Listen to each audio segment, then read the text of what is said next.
Hey guys, welcome back to the channel. This is story about what if Naruto x Akeno Highschool DxD Part 1. Before I start, please do support for more amazing content and comments for Part 2. Do consider to subscribe my channel and share my video to your friends and check out the description as well. Let's start the video. Location: Kuo Town. Place: Kuo Private Academy, Class 3B. Time: 1620. Kuo Academy wasn't an ordinary school by any means. As little as 10 years ago, it had actually been a boarding school for the future elite females of Japan, China, North and South Korea, China, Russia, and parts of Eastern Europe. While the boarding school was still open, it had become more open to the public and had expanded to not only included boys, but also a college division. The high school division was where the craziest amount of stuff happened. For one, almost all of the females of Kuo Academy were model and movie star sexy. Sure, there were a few cute and petite girls, but considering most of the girls in Kuo were rocking CDD cup breasts on average, it was crazy. Many of the boys that ran around the school were perverts that were only obsessed with the girls. Especially the great Oni-chans of Kuo, or the duo of discipline. However, our story starts with one of the great ladies of Kuo, the second most popular girl in school.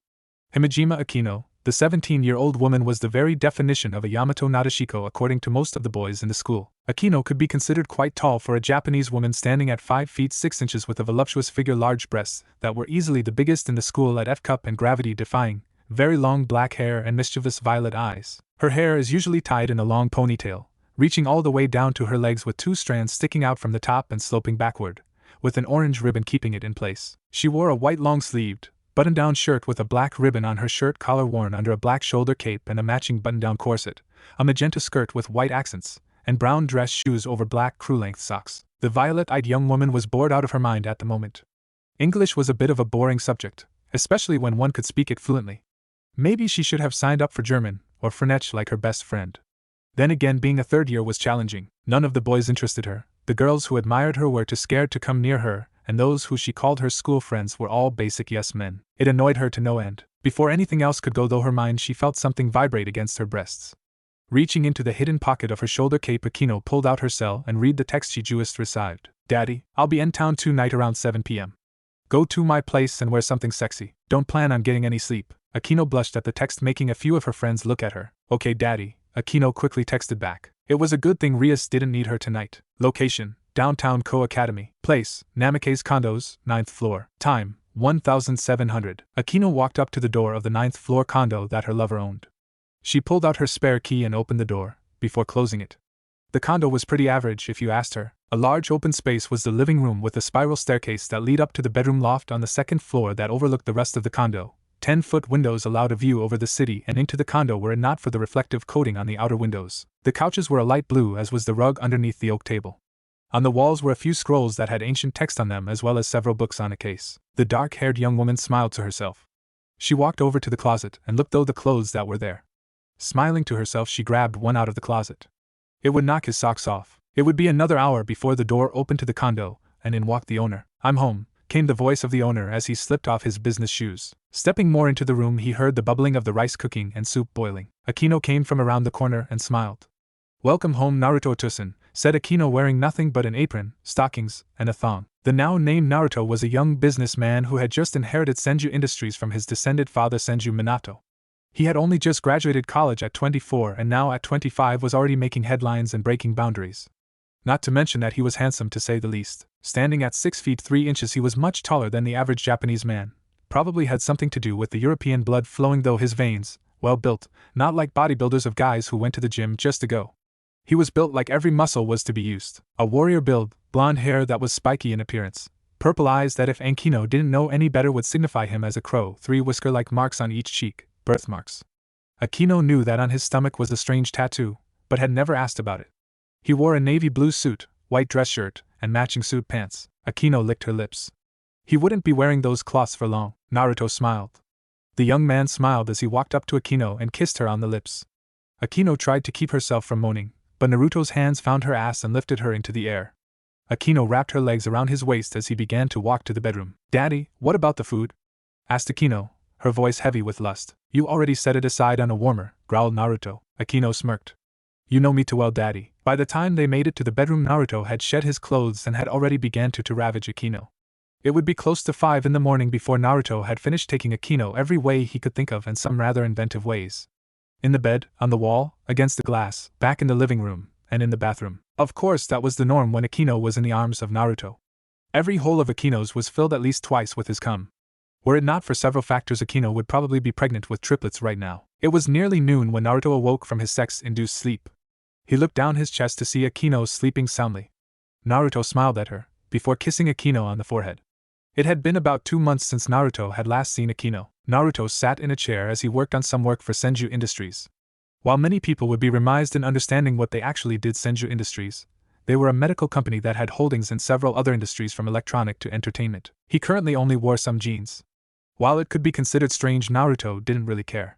He went to rub his head when he saw a call coming in. Naruto hit the button, making the screen pop open and show a man who could pass for his older brother but with orange hair with black stripes in it and red eyes.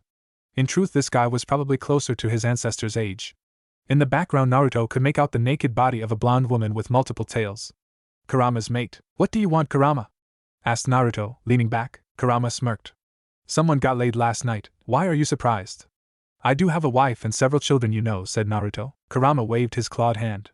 "Bah! Your legal wife is a succubi who runs one of the hottest strip clubs/escort services in Las Vegas.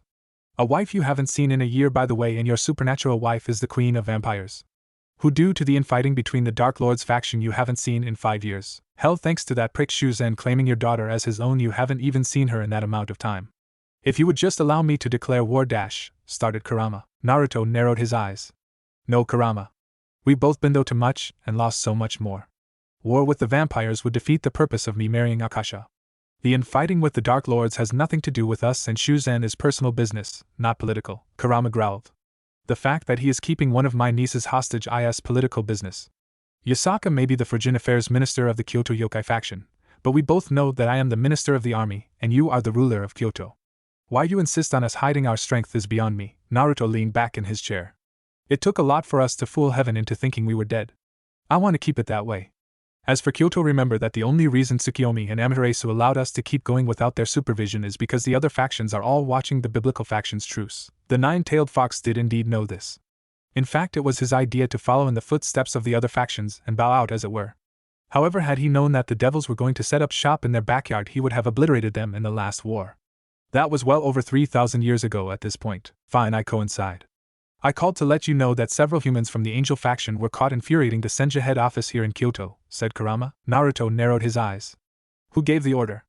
asked Naruto. Kurama shrugged his shoulders. "Unknown at this time.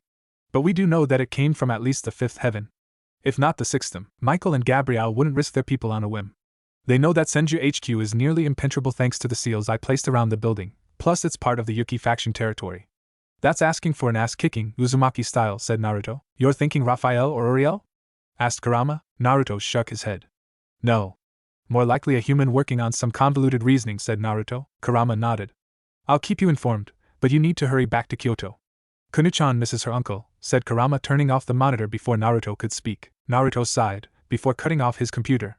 It would be another hour before Akeno rose from her sex coma, at which point Naruto and Akeno would resume last night's activates. Location: Kuo Academy Old School House. Place: Occult Research Club. Time: 0000. The Old School House was up until 10 years ago the primary used school of Kuo Private Girls Advanced Academy. Instead of a Japanese feel, it had more of a Victorian-era look. It was just off of the main campus close to the gym, surrounded by a small forest within the school grounds. It was 2 floors high and was the place used by the Occult Research Club as their headquarters. Many people often inquired about how to go about joining the ORC, but it was a tight group of people, with it only having 4 members. The Prince Charming of Kuo, Yudo Kiba, the mascot of Kuo Academy Tojo Kaneko, and the 2 great ladies, Himejima Akeno and Rias Gremory. Of course, that was a front for the truth. The truth was that the members ORC were actually one of several supernatural races that existed. Of course, depending on the race, you either existed in your own unique dimension or lived on Earth. The members of ORC were devils, one of several races that existed within the underworld. The leader of this ragtag group was known as Rias Gremory, heiress to the Gremory noble devil family. The young woman was beautiful. At 18 years old, she stood 5 feet 8 inches and was quite voluptuous, with an hourglass figure and large DD cup breasts, blue-green eyes that held unrivaled intelligence. Her most distinctive feature is her long, beautiful crimson hair that reaches down to her thighs with a single hair strand sticking out from the top. Her hair also has loose bangs covering her forehead and side bangs framing her face. She wore the school uniform PF Kuo Academy. She looked at her cell phone in annoyance as it rang for the 5th time before ending the call. She signed in annoyance. "No luck again, Rias?" asked Kiba. A blonde-haired boy with blue eyes. He wore the male uniform. He was Rias's knight, one of the members of her peerage. Reincarnated beings of another race to serve under their king. Rias just so happened to be his. Rias looked up from her desk and gave Kiba an annoyed look. No. I understand that she has the weekend off, but this can't wait. If Kaneko is correct, then not only is Hayate-san a potential new member of our peerage, but his family history is quite interesting. Kiba picked up the folder. It still makes no sense. To me. Below average grades, no exceptional skills. His family spent about 2 to 3 years attending the local church, before it was abandoned due to reasons unknown. Honestly, Issei-san looks like he's on the fast track to be a low-end salary man who spends his money on hookers, said Kiba. So a possible Christian with no real connection to the church, said Rias. 1. Kiba shrugged his shoulders. Possibly, but we have to deal with the crows that moved in recently, said Kiba. Rias leaned back in her chair. I've already spoken with Sona about this. Until they attack someone or interfere with us directly, we can't do anything. Normally, while you and Kaneko would be out doing contracts, I would speak with Akeno about this kind of thing. But she has the weekend off. Please don't apologize, Rias. Whatever Akeno is doing must be important if her cell phone is off, said Kiba as he gathered the papers and left the office. Rias looked at her cell phone. I hope so, said Rias. Location, downtown Kuo. Place, Naruto's condo. Time, 1000. Soft music played throughout the condo as Akeno and Naruto cuddled on the couch. Naruto in some softs and Akeno in one of Naruto's shirts with fell off her left shoulder and stopped at mid-thigh, reveling the edge of her pantyless ass. As she curled up on her lover, Akeno couldn't believe that she had actually managed to fulfill part of her dream. Many people would find it strange the way Akeno took her contracts. Then again, devils often did things strangely when it came to contracts. No longer the soul-taking Machiavellian schemers they were only 2,000 years ago. These days devils enjoyed the finer things when it came to contracts. Akeno's contracts were usually for businessmen in high positions or lonely housewives who needed a friend. The housewife's contract was often due to the fact that the woman wanted someone to listen to their worries and drink tea with them. The businessmen, however, wanted more than just a talking buddy. Many of them wanted shoulder rubs, cooked dinner, and some of the older ones who never had time for a family just wanted Akeno to pretend to be their child. Some wanted a spoiled daddy's girl, others wanted a disciplined, no-nonsense child. Those were her clients more often than not. However, it was the others that she had a bit of a problem with. Akeno made it no secret to her best friend that she wanted her first boyfriend/time having sex to be an affair. Of course, Akeno always said that it would be Ria's boyfriend just to see what her friend did. Was it strange? Yes. But Akeno still had standards when it came to a future partner. Sure, even as early as 13 years old she could have had a harem of affair partners if she really wanted to. Thanks to her father's blood, her body matured much faster than those in her age group. Hell, Rias had barely budded and Akeno was rocking a C-cup at just 13. The first time a businessman had propositioned her she had been 14. He was older, nearly 55, balding, quite rich, and had 4 children and a wife. Not really her type, to be honest, but he normally summoned her to poly the part of disobedient child. A role Akeno had become well versed in with other clients. 2. One day he told Akeno that he wanted to punish her. Akeno had no problem with this as she had been on the receiving end of a belt a few times. However, what he did went beyond that. After giving her behind a good lasting, he had been aggressive and demanding, pushing her against the wall and attacking her neck with kisses and groping her breasts and ass. While Akeno liked that kind of thing, she would only ever allow the man as she chose to do that to her. Akeno hit him with a blast of lightning that nearly killed him. She called Grafia, her mentor and mother figure, to the location and told her what happened. In a rare show of emotion, Grafia froze the man to death, banished the new statue to Antarctica. After that, Akeno had been more careful with her clients. 3. Interestingly, at 14 she had met Naruto when he was 21 and attending college and working as a gopher for the COO, since his father had had failing health. Naruto had summoned her and just asked for a date and companionship. Akeno was honestly captivated by his beauty at the time and figured that he was going to be another asshole who tried to get into her panties. To her utter surprise, Naruto had been an utter gentleman when it came to their date. From there they would meet at least twice a month. That was before Naruto took a position in the company as the deputy chief of staff. At which point Naruto and Akeno would meet once a month. Nothing ever happened, just dates, talking, and 6 months into him being her regular making out and light petting. When Akeno was 16, Naruto got married in a politically arranged marriage by his godfather. A woman that Akeno had never seen, not even in pictures. Instead of Akeno getting angry or cutting Naruto off, Akeno waited until Naruto was officially married, before she offered herself to him. That first night had been amazing for her. The rest was history. From that point onward, Akeno had been given a key to Naruto's condo. She would then clean it once a week, since Naruto was gone fairly regularly, only in town once every 2 months nowadays. Akeno was brought out of her thoughts as Naruto grabbed his phone and looked at a text. He sighed before closing it and raising from his seat. "What's wrong, Daddy?" asked Akeno. Naruto smiled at Akeno, before leaning down and kissing her. I have to take a quick business call, Akeno-chan, said Naruto. Akeno smiled. Hurry back, said Akeno. Naruto walked out of the room and picked up the phone. Hello, Yasakane? Did you need something? Naruto had a sister or sister figure? Interesting. Picking up her own phone, she looked at it and saw a total of 17 missed calls and 2 texts. All from Rias. Akeno frowned. She hated when her time with her lover was interrupted. She quickly called Rias. The phone rang twice before it was picked up. Akeno, I've been calling all night, said Rias sternly over the phone. Sorry, Rias, but I was doing something and didn't have my phone on. Aside from that, I had the weekend off, said Akeno, unapologetic. A sigh over the phone told Akeno everything that she needed to know. I know, Akeno, but please be more reasonable, especially when I need to speak with you on sensitive matters that are important, said Rias. Of course, Rias. But what did you need from me? Asked Akeno. I think that we've found our next member of my peerage, said Rias. Oh, and who would that be? Asked Akeno. Highschool DxD, said Rias. Before Akeno could open her mouth, Naruto rounded the corner, fully dressed. Akeno, I have to leave for a bit, said Naruto. What was that? Asked Rias in shock, hearing a man's voice. Nothing. I'll call you back, Rias. Bye, said Akeno quickly as she shut the phone. Everything all right, Daddy? Asked Akeno. Afraid not. I just got a text from my wife.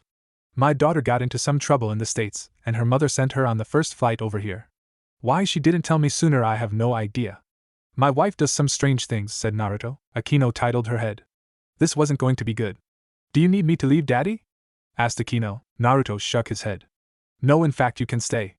Honestly, I should have reigned in Kurumu a long time ago. Then again, a strip club is no place to raise a kid her age, said Naruto, rubbing his head. Akeno's face lit up hearing this. Naruto was married to a stripper? This was getting more and more interesting. If it was a political marriage he was under, what kind of sweet little girl he have? Or maybe the child was an affair baby. Oh, the possibilities. So are you off to the airport? Asked Akeno. Naruto nodded. Yes, said Naruto before he leaned down and kissed Akeno. Naruto was out the door in record time. Once he was gone, Akeno sighed as she got up. No need to spend the entire day alone without her daddy. Might as well go and see Rias. Location: Kuo. Place: airport. Time: 1100. The airport of Kuo was bustling with activity as always. Even though it was only 11 in the morning, there was already a few incidents. Mostly due to a young woman who had just arrived from the United States. Several young men looked at the young woman, tried talking to her, or outright trying to take advantage of her, if not for the fact that she was much stronger than she looked and had sent them flying with a punch. Of course, the security didn't do anything to her, as her charm was just that strong. Then again, being the daughter of an arch-succubus and the strongest creature alive that her father was, well, she was stronger than a normal succubus by a fair margin. At just 15 years old, Uzumaki Kurono Kurumu, she has shoulder-length light ocean blue hair that is tied in a ponytail with a purple-made headband that has one gold star on the left side, deep purple eyes, thick long black eyelashes, and large DD-cup breasts. Despite her soft, massive and bouncy breasts, she is also quite small, as she stands at 5 foot even, wearing long-sleeved white polo shirt with a red bow tie, plus a pale yellow-colored vest and a miniskirt that looks exactly like the school's uniform skirt. White baggy Sifuku Sailor Fuku's schoolgirl uniform socks and plain black dress shoes. She sat on the bench as she looked at her cell phone. She was currently annoyed with her mother for sending her away. Just because she had corrupted all the men and women who had entered their den and started a mass orgy that she didn't even get to be in, damn it, doesn't mean she should be sent away to her father, a man she was sure was going to be hers one day. Alexis pulled up to her, making her stand up. Naruto stepped out of his chair and walked around the car to stand in front of his child. Before Naruto could say anything, Kurumu flung herself at him. Papa! Yelled Kurumu, squishing her breasts into Naruto's chest. Naruto wrapped his arms around Kurumu. It's been a while, Mumu-chan, said Naruto with a smile. Your Uncle Kurama and Aunt Yasaka miss you as well. Yasakane even offered you a place in her yukai school, said Naruto. Kurumu let Naruto go and pouted. No way, Papa. I'm going to attend school here. Naruto rubbed his head. While Senju Industries had an office here, it was one of the smaller satellite offices. While the main office was in Kyoto, and the secondary office was in Tokyo. Honestly, it would be a bit of a pain to get his set up from the main office to here. Let me get in contact with some people and get my stuff delivered here, said Naruto. Yeah, yelled Kurumu. Naruto smiled and grabbed Kurumu's bags before putting them in his trunk. Location: downtown Kuo. Place: Naruto's condo. Time: 1400 Sunday. The door to Naruto's condo opened with Naruto and Kurumu walking in. Kurumu looked around before she turned to him with a wide smile. Is this your love nest, Papa? Said Kurumu, taking a whiff of the air. I can smell the pheromones in the air. They smell grand. If Mama was here, anyone who had sex with would have been knocked up. I swear you're just like your mother and aunt, whispered Naruto. Akeno! I'm home. When no replay came, Naruto walked further into the condo and found a note left by Akeno. Apparently she had to get back to her king, as something urgent came up. She probably wouldn't see him for a few days. Naruto shrugged at this. He knew what being a devil entailed. Devils and the supernatural were something of an open secret in Kuo. It didn't take a lot to get into the know. Like most standard devil contracts, you were not allowed to reveal the supernatural to anyone not in the know. Considering that 15% of Kuo Academy, just the high school branch, were supernatural beings, not even including the elementary, middle, and college levels, it was safe to say that rumor and myth were things in Kuo. If the CEO of Senju Industries had to give an estimated guess, about 40% of Kuo knew that the supernatural existed. Naruto chuckled. This is just temporary. I have a crew from Kyoto cleaning my main house up and moving things from the head office here. I should be able to start working with my major equipment Wednesday, but I'll start working from the Senju branch office here tomorrow. Although the director here is going to be in for a rude awakening, said Naruto as he sat Kurumu's things down. What did the idiot do, Papa? Asked the blue-haired young woman. He was embezzling funds, trying to sell company secrets, and harassing female employees, said Naruto. Kurumu frowned hearing this. How was he able to get away with this for so long, Papa? Asked Kurumu. Naruto shrugged his shoulders. Every time we had inspections and reviews coming up, he would make the complaints and evidence vanish. The head office of Kyoto is aware of the irregularities in the data that comes from Kuo, but we never could figure out where the disconnect came from. I personally never did the investigation, but since I have nothing better to do, I'll personally handle it this time. I do have to make one change though, said Naruto as he whipped out his phone and shot off a quick text. Kurumu went to the fridge and looked at the items in the fridge. She frowned. Papa, your fridge is empty, said Kurumu. Naruto froze hearing this. He turned as she opened the cabinet and found his hidden ramen stash. Kurumu turned and allowed her wings, horns, tail, and claws out. Papa, what have I told you about eating nothing but instant ramen? Yelled Kurumu. Naruto took a gulp of air, knowing that he was a dead man. Location: downtown Kuo. Place: Senju Industries Hayadegura's IT office. Time: 1100 Monday. Hayadegura wasn't anyone important. He was a middle manager in Senju Industries working in the HR department of the Kuo branch. Senju Industries was large, having over 500,000 workers across Japan. The Kuo branch only had 1,000 employees. Of course, some people hated working at the Kuo branch, mainly due to the director, Ikari Jendo. The man did a lot of things that Gora tried to report to the main office, but Jendo was scary good at what he did. Information was his power, and he had absolute control of all the information that came out of Kuo, but that was due to the fact of those who were on his payroll. Medical Director Akiji Ritsuko and IT Manager Ibiki Maya just so happened to be his two key allies. Gora knew the reason for this. Ritsuko was the lover of Jendo and Maya was in love with Ritsuko, and would do anything for her. And while Maya was the IT manager, she could flag Seteran words within their local system, before they ever left to the main servers. So despite Gora's best efforts, he was never able to flag Jendo for anything. He had even tried keeping a separate date folder on his personal computer, but because of a data linkage for work, the files got flagged and deleted. Maya had told him that he needed to stop. Sure, she wasn't devoted to Jendo and was a nice young lady, but her love for Ritsuko would force her hand if he kept trying. That was a year ago, and since then Gora had stopped trying to bust Jendo and allowed him to do as he pleased. It wasn't that he didn't want to get the bastard out, but he had his wife and son to think about. A knock on his office door. Come in, said Gora. The door opened, and in walked the man who was just in his thoughts alongside his pet whore. Gora rose to his feet and gave a bow to Jendo. As much as he hated Dong, so to such a loathsome man. Ikari-san, welcome, said Gora. Jendo adjusted his yellow glasses. As much as I hate to do this, I needed to come and see you in person, said Jendo. About what, Ikari-san? Asked Goro. Ritsuko cleared her voice. We received word this morning from the main office that Uzumaki-sama himself would be working from this branch for a period of a year, said Ritsuko. Uzumaki-sama? The young heir to the previous president, said Goro. Correct. Since we will have the young president himself, I will personally guide him to be a better president, said Jendo. More like try and bind him to your way of thinking, thought Goro. All key leaders will be meeting with him today when he arrives. That includes you, said Jendo. Goro didn't say anything and walked out of the office with Ritsuko and Goro following. Since they were on the 4th floor of the building, they took the elevator to the lobby where their head of security awaited.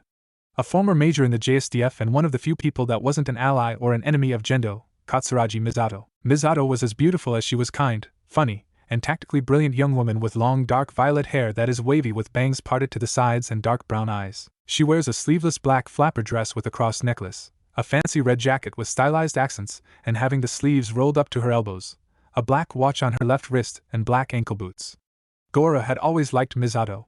Not only was she a kind person, but she was funny. Oh, and next to her was the vice director of the branch, Futsuki Kozo, Jendo's only enemy in the entire company. There were other executives and department heads around, but Maya, Ritsuko, Futsuki, Misato, and Jendo were the 5 heads of the entire branch. The door to the front lobby opened, and in walked Uzumaki Naruto and a woman that was easily a goddess in human form. She stood at 5 feet 5 inches with probably the most regular-sized breasts that he had seen in Kuo in years, being only a moderate C cup, had long, straight, blue hair bound with taut bandages, dark eyes, and she wore red lipstick. Her flame blue eyes reminded him of a cat for some odd reason. She wore a simple blue skirt suit. If Gora could see into Jendo's mind, he would see the plans that he had for not only the young Uzumaki, but the woman as well. Jendo bowed with the executives following. Uzumaki-sama. It is a pleasure to have you grave our building, said Jendo. Naruto raised an eyebrow. Matatabi? Asked Naruto. This is Director Ikari Jendo, age 48 years of age. Has 2 children that attend EVA Private Academy in Tokyo, is married to research agent Ikari Yui who works in the Tokyo offices. In the grand scheme of the business offices of Senju Industries, who would be ranked number 52 in terms of importance, said Matatabi. That's quite impressive, Miss Matatabi. Nibi Matatabi. Personal assistant to Uzumaki-sama. And in the office ranks I would be the 12th most important person in the company, said Matatabi. Jendo frowned at this, but as quick as it appeared it disappeared. Understood, Nibi-san. We have already cleared locations on the 9th floor for your office, Uzumaki-sama, said Jendo. Naruto nodded. It better be the head office that is supposed to be clear in each building in case I need to make it my office as is stated in every contract, said Naruto, as he examined his fingers. I would hate to have to fire you for misconduct. Of course, it is Uzumaki-sama, said Jendo, hiding his annoyance at the upstart brat. Also, we will be having a meeting at noon to go over things about this branch. I expect all executives and department heads in my office. Anyone who has other plans or thinks that they can ignore me will finz themselves out of the job. Please do not test me, said Naruto. Naruto and Matatabi entered the elevator. One inside, Matatabi unleashed a burst of supernatural energy, frying the listening devices and cameras. That's coming out of your check, said Naruto. You know why I did it. Most of those devices were unofficial, used by a power-hungry fool to control his empire of glass, said Matatabi. Naruto chuckled. True. I could feel his lust for you throughout our talk, said Naruto. Matatabi rubbed up against Naruto, and began to rub him through his pants. If we didn't have so much work to do, I'd rip those pants off you and suck you dry of all that milk, said Matatabi. Naruto smirked and groped Matatabi's breasts, making her moan. Who said that you wouldn't be under my desk all day? Growled Naruto as his eyes turned yellow, before taking her mouth in a passionate kiss. Location: Kuo Academy. Place: Class 1C. Time: 1100. Kaneko was bored as she sat on the middle. The white-haired young woman who was the school's mascot wanted nothing more than to get out of classes and do something. Rias and the others were already at lunch, and Kaneko was going to be by herself at lunch. And so if you divide it by 15 you can get the answer C, said the teacher. Kaneko wanted to ignore him as he droned on and on.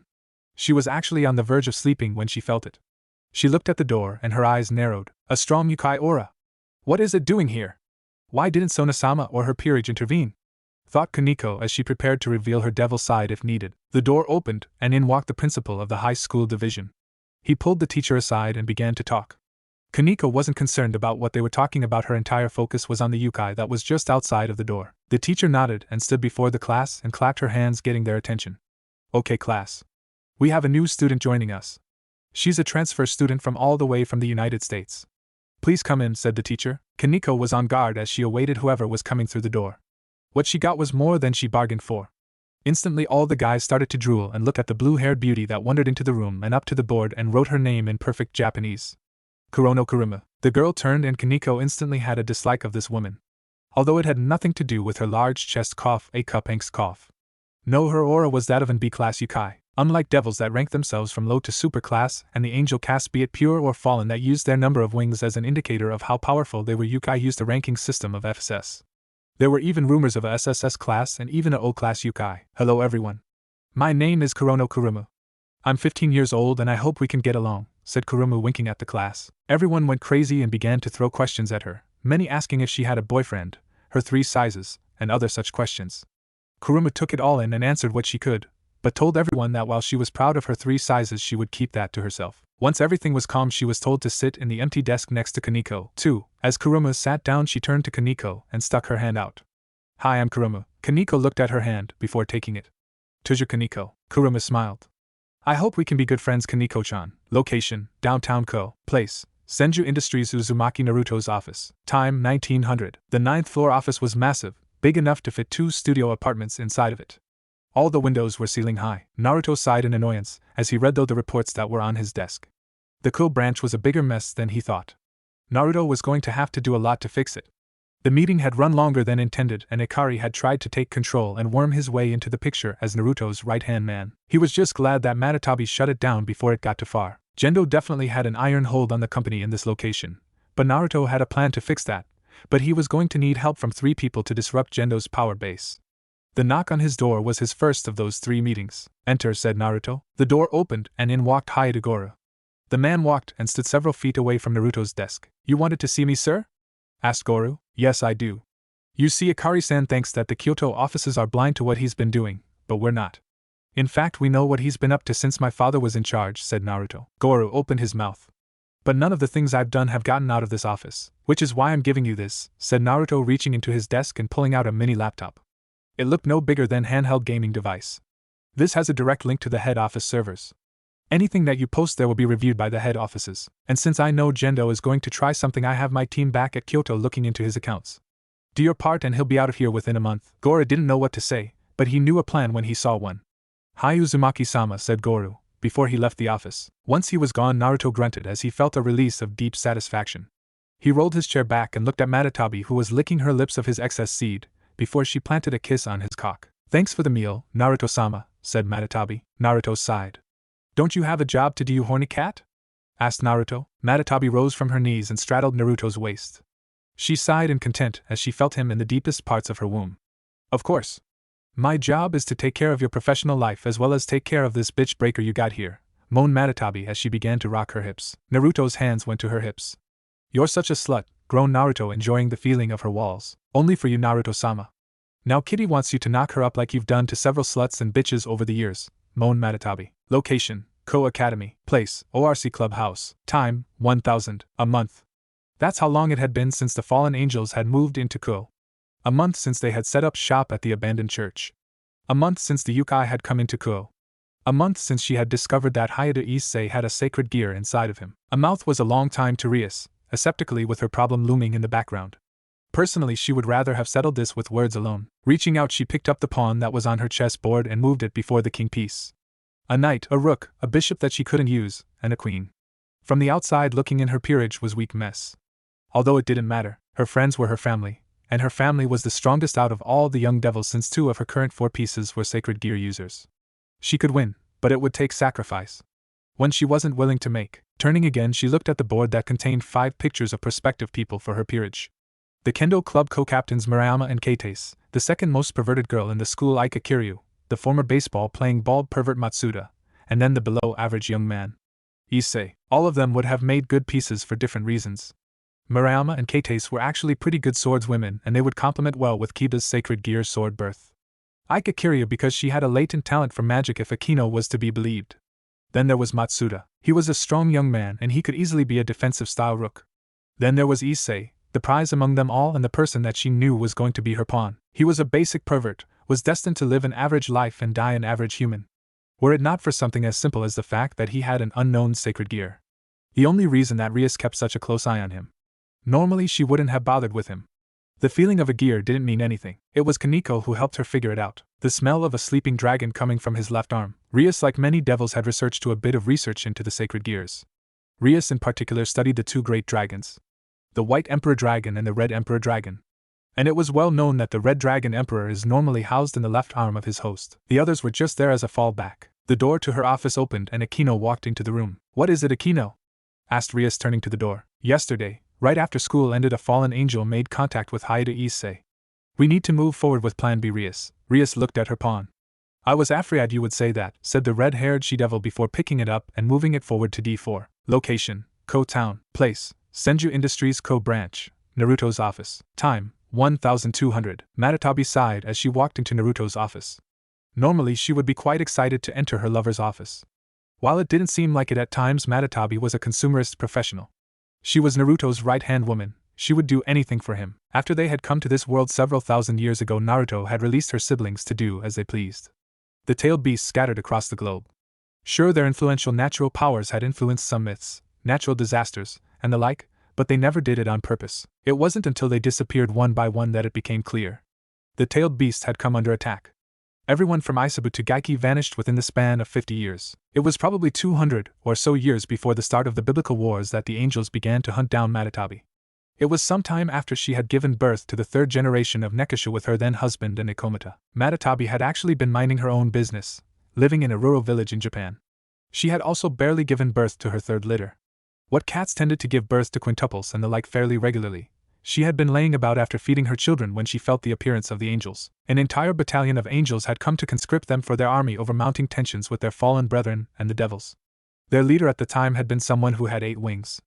A weakling in her eyes, but Matatabi was only about an eighth as powerful as she was, but she refused to allow them to attack her village. She had went on the offense, and for 45 of the most painful minutes of her life she fought and fought and fought, all in the name of her family. In the time that she had defended the village, her husband and a few of the warriors and hunters managed to get her people and children to safety before joining the fight. Sadly, her husband had died during the battle. He fell protecting a comrade. When they had been pushed back and all hope was lost, Naruto, Kurama, and Shikaku showed up, and between the 3 of them managed to turn the tide of battle in their favor. Shortly after the battle, Matatabi would fall into a 100-year coma. All she knew was during her nap the war of the biblical factions ended, and her people and children had scattered throughout the human world and underworld. Matatabi fell into depression for a time, but Naruto had brought her out of it, and even introduced her to Kurama and his primary mate Yasaka, who helped heal her. Following this, Matatabi found herself working under Naruto as his second in command. Over the next 100 years she would help him take the battle to angels, fallen, devils, other yokai factions, even the Shinto gods. Before she knew it, she had fallen in love with the boy who at one point was like a little brother to her. Soon after the Shinto/Jade Empire War, at which point the yokai and Shinto had become one major faction, Matatabi and Naruto had become lovers. They had never had children, more due to Matatabi's own fear of losing them again than anything else. Naruto had told her that he understood and would wait for her to find her children so that they could be together. That day would never come. As over the years what had become a thriving population of children with her blood had divulged to a trickle of its former glory, Matatabi shook her head and walked up to Naruto and Security Chief Misato. Or rather, she walked in on them as Misato was bouncing on her lover's cock like a cheap whore, as Naruto looked over paperwork. "Fuck! Uzumaki-sama, you're so much better than Kaji ever was," yelled Misato as her eyes rolled into the back of her head. Naruto didn't acknowledge her aside from a grunt of pleasure here or there as he was trying to do work. Matatabi wanted to laugh. Naruto had managed to break Misato within a week of him taking over, and it wasn't intentional either. One of Naruto's unique abilities was that he released a pheromone that unmated women found irresistible. Even with his abilities sealed off, it was still strong enough to make beings like lower-level fallen, devils, monsters of C rank and humans still want to jump his bones. In regular relationships, a person would get annoyed if their partner went around fucking anything with a pair of legs, but Matatabi knew that Naruto would have multiple mates or lovers. Misato probably wouldn't even be a permanent fixture in Naruto's harem. Could you even call 2 wives, a occasional lover, and a devil booty call not aware of the other's a lover? "What's up, Tabi-chan?" asked Naruto. "Well, we got the information back from HQ. It's worse than we thought," said Matatabi. Naruto took the folder from her and narrowed his eyes as Misato screamed in his ear as she came before passing out. Human instrumentality with a rouge group of angels, Narvi and Seal, Eva, the complete merger of the human consciousness into one. "This man is out of his damn mind," said Naruto before sheathing himself inside of Misato and releasing a small load inside of her before pulling out. Misato fell onto the desk, a twitching mess, as her lower lips kept trying to milk what wasn't there. "So what are we going to do about it?" asked Matatabi. Naruto shrugged shoulders. "No need to rush. According to this information, human instrumentality is at least 3 years off and would require the destruction of half of humanity and the revival of the ancestral race." Of course the math was off by a wide margin, but it didn't matter. Even if they were off by a few, messing with forces that even the Pathans didn't want anything to do with was unwise.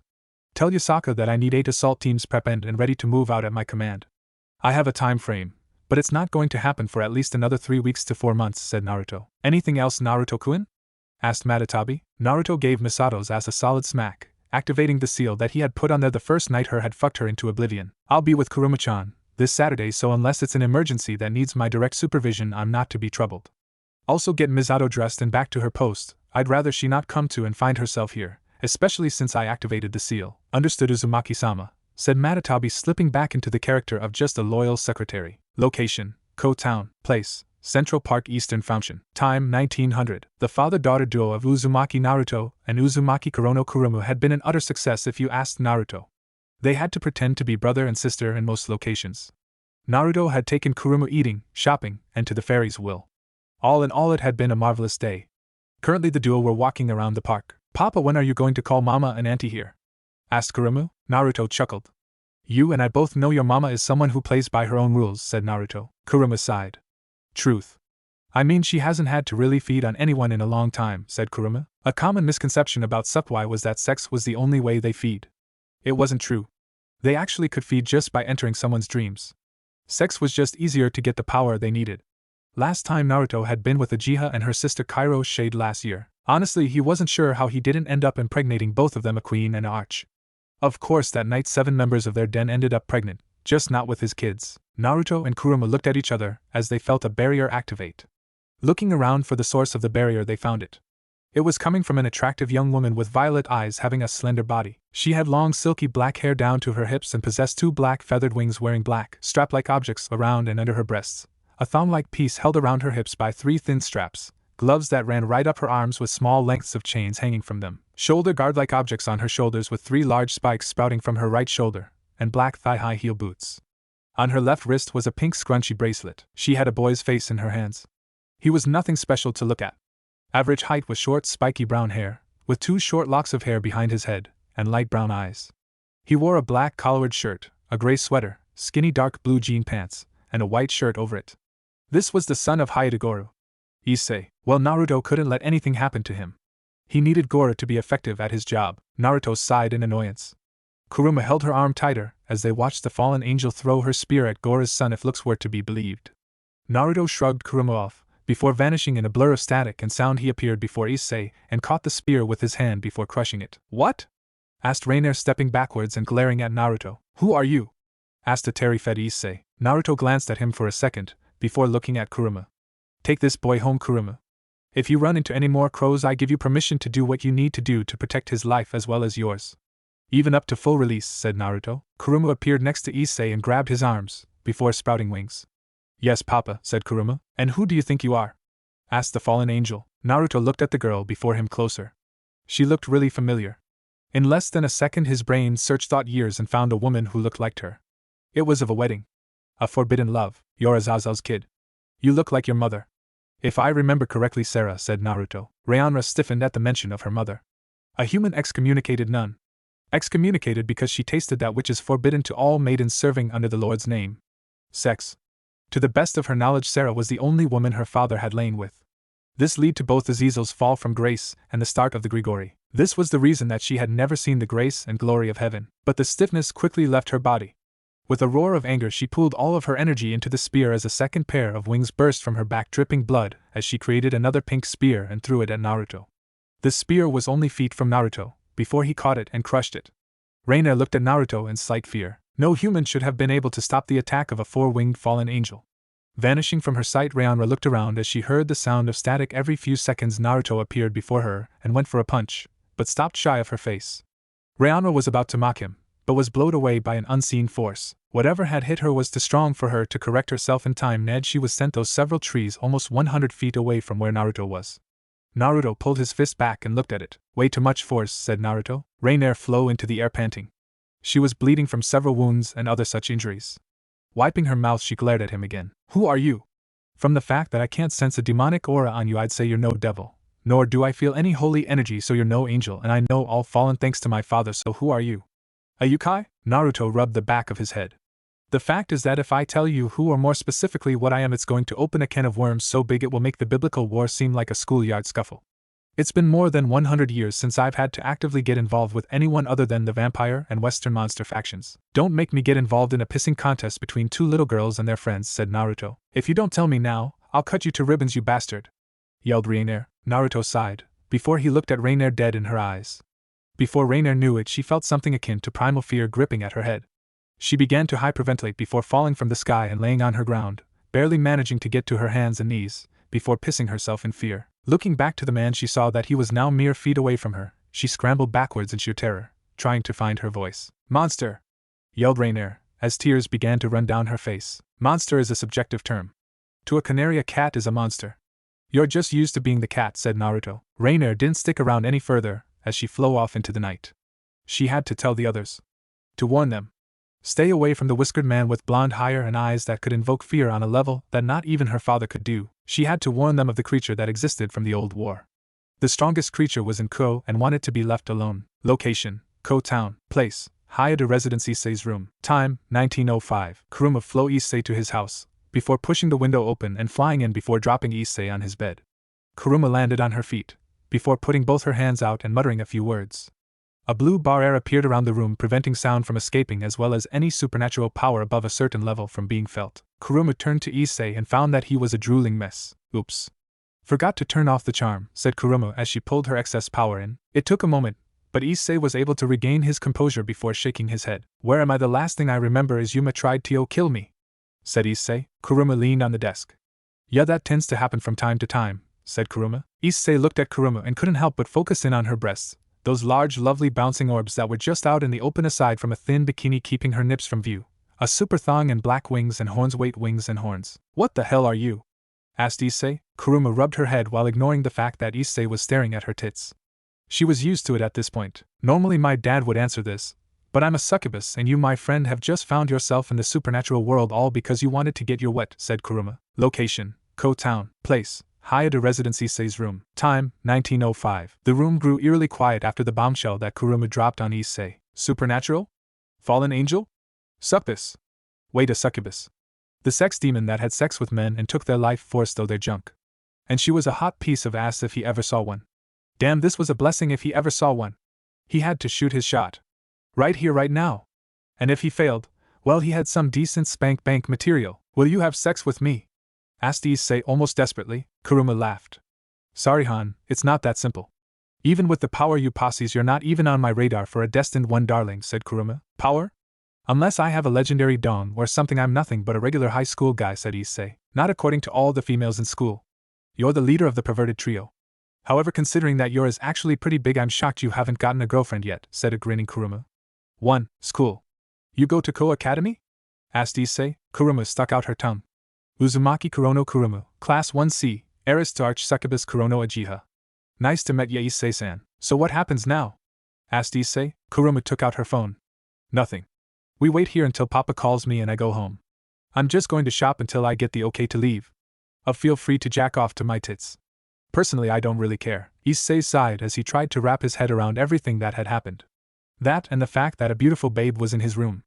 And the fact that he really wanted to rub one out to the beautiful girl in front of him wasn't helping matters. Location, Kuo Academy. Place, ORC Clubhouse. Time, 1930. Rias paced back and forth in her office.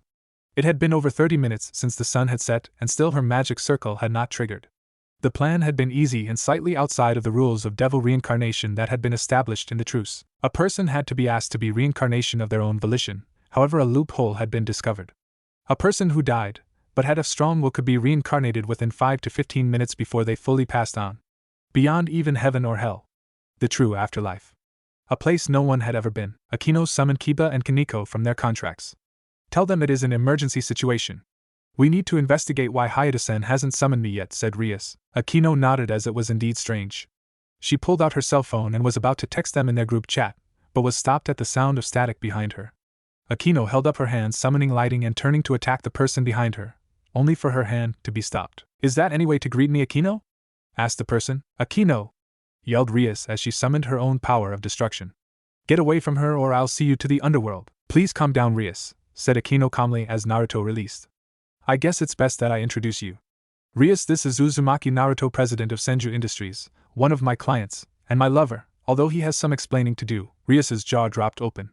She had always known about Akeno's desire to have a lover from an affair, but she didn't think she would try it until Rias got a boyfriend. Although this did leave her the question of how this man got past their defensive barriers. Naruto chuckled. You got me there, Akeno-chan.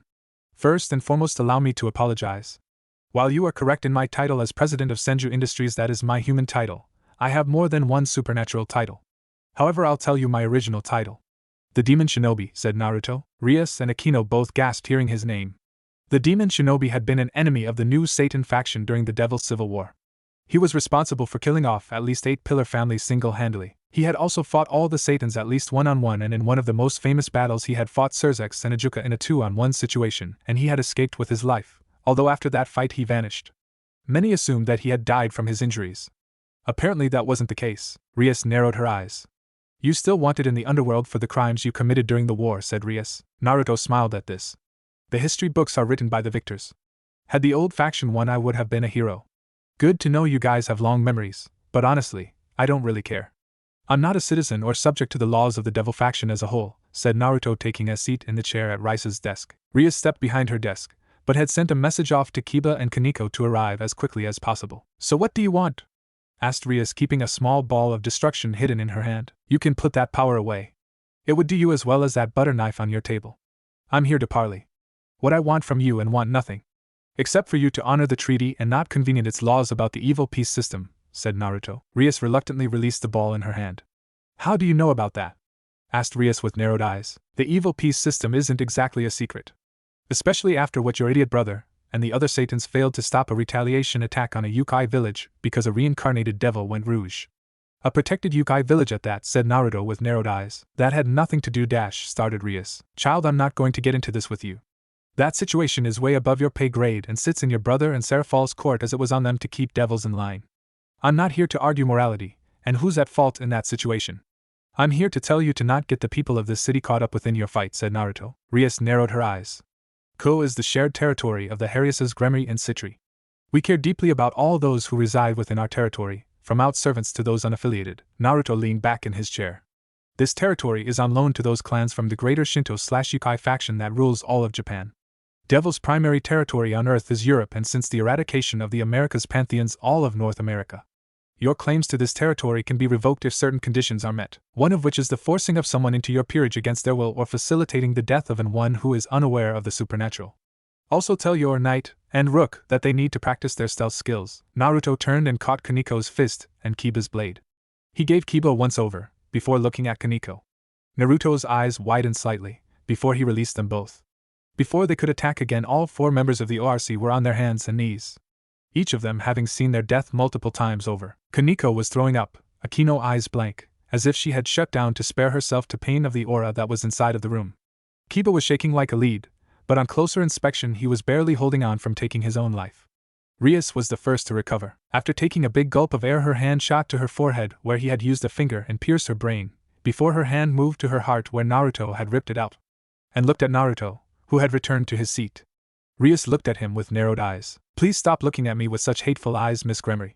I only released a bit of my killing intent to stop a fight before it started, said Naruto. Such pure hate. There's no way you could have hidden it the way you did, said Kaniko as wiped her mouth. Naruto looked at Kaniko from the corner of his eyes with pity. Child, you have no idea how much hate I've had to hold back over the many years I've been alive. How much pain I've had to endure, how much blood I've had to spill. It grows heavy on your soul after so long, said Naruto as he stood up and reached into his pocket. He produced a business card and placed it on Rias's desk. What are you doing? Asked Rias, managing to get to her seat. While it's been a long time since I've actively fought or trained anyone, I'm still a mercenary at heart. I'm giving you a chance to hire me if you need me, said Naruto. Why? Asked Rias. Naruto walked over to Akeno and picked her up, before placing her on the couch, before tapping her forehead and sending her into a dreamless sleep with a seal that would help repair her mind. He then grabbed his cell phone and sent a text to Kurumu. Believe it or not, regardless of how we met, I found myself falling in love with Akeno-chan here. You're her master and best friend. I don't care about what you devils or other beings in the supernatural community get up to, but anyone who harms mine will find themselves in for a world of pain, said Naruto as he vanished in a burst of static. Rias looked at the card on her desk. If his offer was true, then he was invaluable. Location: Kuo Academy. Place: abandoned crutch. Time: 0020. Rainier sat on her busted throne inside of the abandoned church. She kept replaying the events of the evening over and over in her mind. That man. He had been so strong, so dominating. She shivered in fear at the thought of fighting this man again. She whined as she felt her second pair of wings flex themselves. Anger had pushed her over the edge and past her power threshold. She was already powerful compared to the others, but now, even with her power doubled, she was still nowhere near as powerful as that man who she had fought. What's eating you, Rainier? Asked a woman who came down from the rafters and landed before her friend. A tall and buxom woman with brown eyes and long, navy blue hair that obscured her right eye. A maroon, trench coat-like top with a wide collar, a matching miniskirt, and black-heeled shoes. The trench coat top was open at her chest, giving view to her breasts and cleavage. She also wore a gold necklace around her neck. Behind her back was a single pair of wings. This was Calawarna, Rainier's best friend. Where are the other two? Asked Rainier. Dohnaseek decided that he was going to go on a midnight stroll. While Middlet is looking for a good fuck tonight, said Calawarna as she straddled Rainier's lap. Not the point.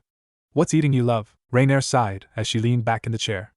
The person who stopped me from killing Issei knew my mother, said Rainier. Calawarna knew that Rainier's mother was a sore subject for her. Rainier had been born during the Crusades, a time where Calawarna herself had already been on the verge of falling due to her own anger at the fact that devils were killing her friends. When Azazel fell, it took years for her to follow after the man, but later on she became good friends with Azazel's lover and later something of a godmother/mentor to Rainier. Calawarna was heartbroken when she died when she reached the end of her natural lifespan. She had taught Rainier how to summoning her spear, taught her how to fight. She had even taught Rainier how to kiss. It was safe to say that she loved Rainier, be it as a sister, friend, or even lover was hard to say. Even Calawarna didn't know for sure. It was one of the reasons she had followed Rainier on this mission. Not out of loyalty to Azazel or the rest of the cadre, but loyalty to Rainier. "I'll handle things, Rainier, just be prepared for the girl to come soon," said Calawarna, giving Rainier a light kiss on the lips, before she took off into the night sky. Rainier sighed. That's right, Issei wasn't her only goal. Getting up, she pulled out one of her father's books on sacred gears. Turning to the page that she had been looking at, she read it over again. The Power of Twilight Healing. Location: Kuo Town. Place: Senju Industries. Naruto's office. Time: 1645. Jendo and Ritsuko walked towards Naruto's office. Jendo in a huff, while Ritsuko was just trying to keep up. Once he was upon the large doors that lead to Naruto's office, he threw them open and glared at Naruto, who wasn't at his desk, but seated at what amounted to a small lab, eating a bowl of ramen as he read over something. Naruto turned to Jendo and slurped up his noodles. "I don't remember calling for you, Jendo?"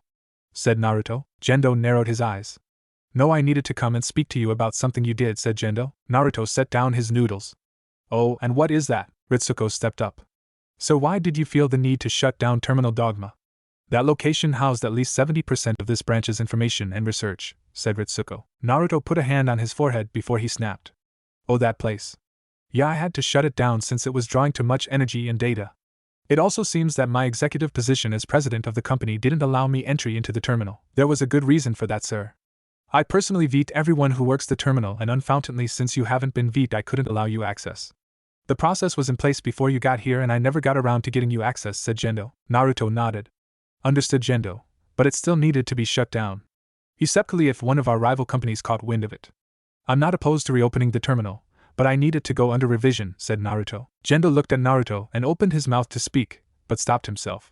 Terminal Dogma was only one of 5 facilities that housed their data. It just so happened to be that Dogma was easier to manage under his watchful eye.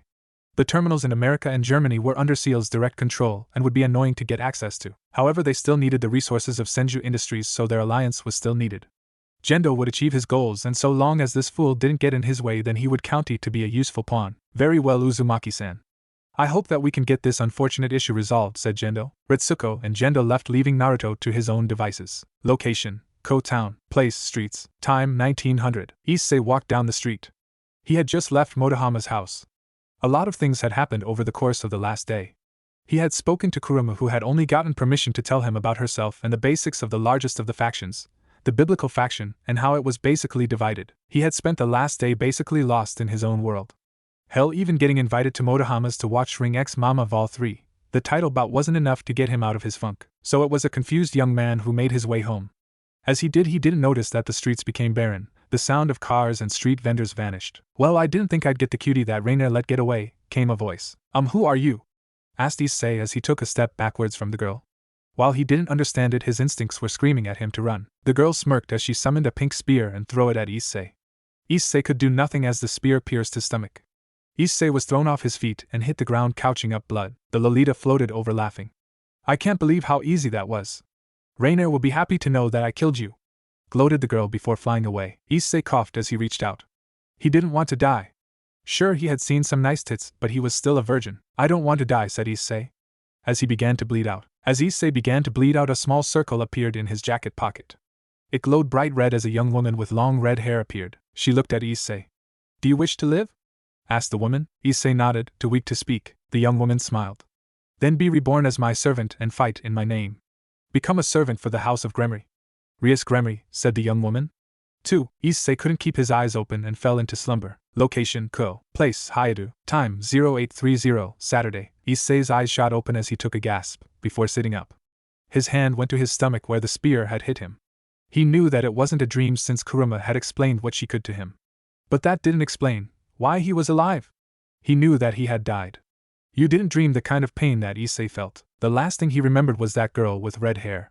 Come back to bed, Issei. It's cold," came a sleepy voice. Issei froze hearing the voice. He moved the cover and saw the red-haired girl from yesterday, naked as the day she was born. She looked beautiful with the morning sun bathing her peach-colored skin in its warm light. Even compared to some of the models and porn stars, he would spank it to she was just on another level. Shaking his head, Issei let out a yelp and jumped out of bed, only to fall hard on his ass. The red-haired woman sat up and yawned. "I asked for a few more minutes since last night drained me, but I guess now that you're up we can talk," said the redhead. "Wait, drained you? Did we have sex last night?" Because it would totally suck to forget that, said the brown-haired young man. Rias smiled before winking. Sorry, Issei. But that's not the case. Actually, do mind if I call you Issei? Asked the woman. Not that I would ever mind a beautiful girl with nice tits waking up in my bed or giving me a nickname. But what the hell are you doing here? And if I remember right, you're Rias Gremory-senpai, said Issei in awe of the fact that the school idol was in his freaking room. The red-haired young woman smiled. You'd be correct, my name is Rias. Rias Gremory. As for why I'm here, my newest servant was badly hurt by a light spear, so I needed to share some of my magic with him to heal him, and the type of healing I did works best with skin-to-skin contact, said the young woman. Servant? What, am I some kind of sex slave to you or something? Asked Issei. Rias crossed her arms under her breasts and smirked. Before Issei could ask what was so funny, as her foot came up and began to fondle Issei's rapidly hardening junk. Issei moaned slightly at this.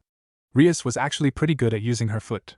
Coming up with her second foot, she used her feet in tandem to make Issei feel amazing. Rias did this for about 2 minutes, bringing Issei closer and closer to release. Issei tried to keep from coming since Rias's feet felt so damn good. One fucking hell. I'm about to bust the fattest nut of my life all because of this sexy redhead, thought Issei. If I wanted to turn you into my boy toy, I could do so as easy as giving you a foot job. Under devil law, as a high-class devil, any low-class devil who is a servant of mine must follow all orders given by their master, said Rias as she stopped her foot job, just as Issei was close to coming, blue balling him, before she got up and pulled on a lace purple-black thong. Issei groaned slightly and opened his mouth to ask something else, only for his door to be opened by his mother Haida, Miki, and Kurumu. Issei-kun, your friend Kurumu is here. She said that started Miki as she looked at her son's hard-on and the beautiful girl in her son's room. Both Issei and Kurumu looked on in shock at Rias, who just smiled. Hello, mother. You devil bitch. You dare go against my father's words, yelled Kurumu as her nails turned into claws and large wings sprouted from her back, as 2 yellow horns came out of her head and a long thin tail with a spade on the back. Oh, Kami-sama! Yelled Miki in shock. Rias ignored the split-second headache that occurred and summoned her power of destruction from both her hands. Before either girl could attack, 3 shadows appeared and held a tanto to their throats. Rias became nervous at the entrance of the shadows. Shadows were Kyoto's equivalent to the stealth force from the Bleach manga that Rias loved. The triple shadows solidified, revealing themselves a trio of young women standing at 5 foot even with slender figures, B-cup breasts with fair skin, coral eyes and blonde hair that is tied to a ponytail, each of them having blue, green, and red, wearing a black half breastplate over a sleeveless mesh bodysuit, a black and blue striped headband with the one in front of Rias having light orange scarf with flower pattern, black arm gloves with metal bracers, a light orange hakama pants and black boots with metal plate around the shin and instep. All 3 were drop-dead gorgeous, not more so than Rias or Kurumu, but they were easily up there with some average devil bow ties. Who are you 3? Asked Rias in fear. Kurumu cursed Shadow Kunoichi. Part of my father's elites who travail throughout Japan, always on the lookout for threats to the greater Shinto/Yukai faction. And apparently a hidden guard I didn't realize I had, said Kurumu. Forgive us, Ojo-sama, but that is not the case. We were in the area and felt a spike of power coming from you, said the blue-tied woman. Kurumu Ojo-sama, you know that getting into a fight is forbidden by the laws of the GSY. Desecration serves our people well, said the shadow with the green hair tie. I realize that, shadow, growled Kurumu. But this bitch broke the agreement that my father warned her about. I am acting in his stance. Our names are not Shadow, we are Tia, Tina, and Tria. You have no authority to do that, Kurumu Ojo-sama. Uzumaki Dano is a top-level official of the greater Shinto/Yukai faction. You are just his child, said the triplet with the red tie. Kurumu snorted, before she allowed her transformation to rescind. Miki opened her mouth, before the green-tied triplet put her palm before Miki's face. Sleep and forget this moment, said the young woman. Miki's eyes glossed over, before she fell forward and was caught by the young woman with the green tie. She put her over her shoulder and whisked her away to her bedroom. Kurumu Ojo-sama, this cannot be ignored. You will accompany us to see Uzumaki Dano, said the blue-tied young woman. Very well, said Kurumu as she was grabbed by Red Tie and taken away in a shadow. I would advise against doing anything else, as when Uzumaki Dano calls you to the carpet he will expect an answer, said Blue Tie, before she too vanished. It was at that moment that Rias felt death run a playful forefinger up her spine. Location: Kuo, Little Aoyama. Place: Uzumaki Manor. Time: 0900 Saturday. Naruto groaned in pleasure as he lay on the table in his back room. He was naked except for a towel wrapped around his waist. Sitting on his waist rubbing his muscles was Matatabi, wearing a towel herself. They had just got out of the hot spring that was attached to Naruto's house, a home that sat up in the hills of Kuo. It had cost a few million for the large Japanese-style manor that had 2 basements, a large garage, and the hot springs that Naruto was currently. I needed this, said Naruto. A day off was just what the doctor ordered. Matatabi chuckled as she rubbed her lover's shoulders. Considering that you've been under a lot of stress lately, I can only image my love, said the Nico Demonis. I actually got messages from both Uchiha and Akasha, said Naruto. Oh. I didn't know that they had called you, said Matatabi. Uchiha and her sister are thinking of moving their den here while Akasha has found a free moment to interfere in this cold war between myself and her regent Issa Shuzen, growled Naruto. Matatabi sighed. I still can't understand why you haven't killed the man. He's caused you so much grief. Especially with little Mocha, said Matatabi. It's only because of how fragile our alliance with the vampires is that I don't kill him. The Shuzen clan commands a considerable amount of power within the covens. If I kill him, then I invite war upon Kyoto. Even as high-ranking as I am within the GS/Y, I can't drag our people into a war, said Naruto. Who would have thought that Shuzen could be so petty because he didn't get to bed Akasha before she announced herself as your wife and bargaining chip between our faction and the Dark Lord faction? Hush, let us not talk about work. Let us enjoy the day, whispered Matatabi, pressing her breast to Naruto's back. Naruto felt arousal at this. Normally Naruto didn't go a day without having his balls drained of his seed, considering that he had access to multiple women.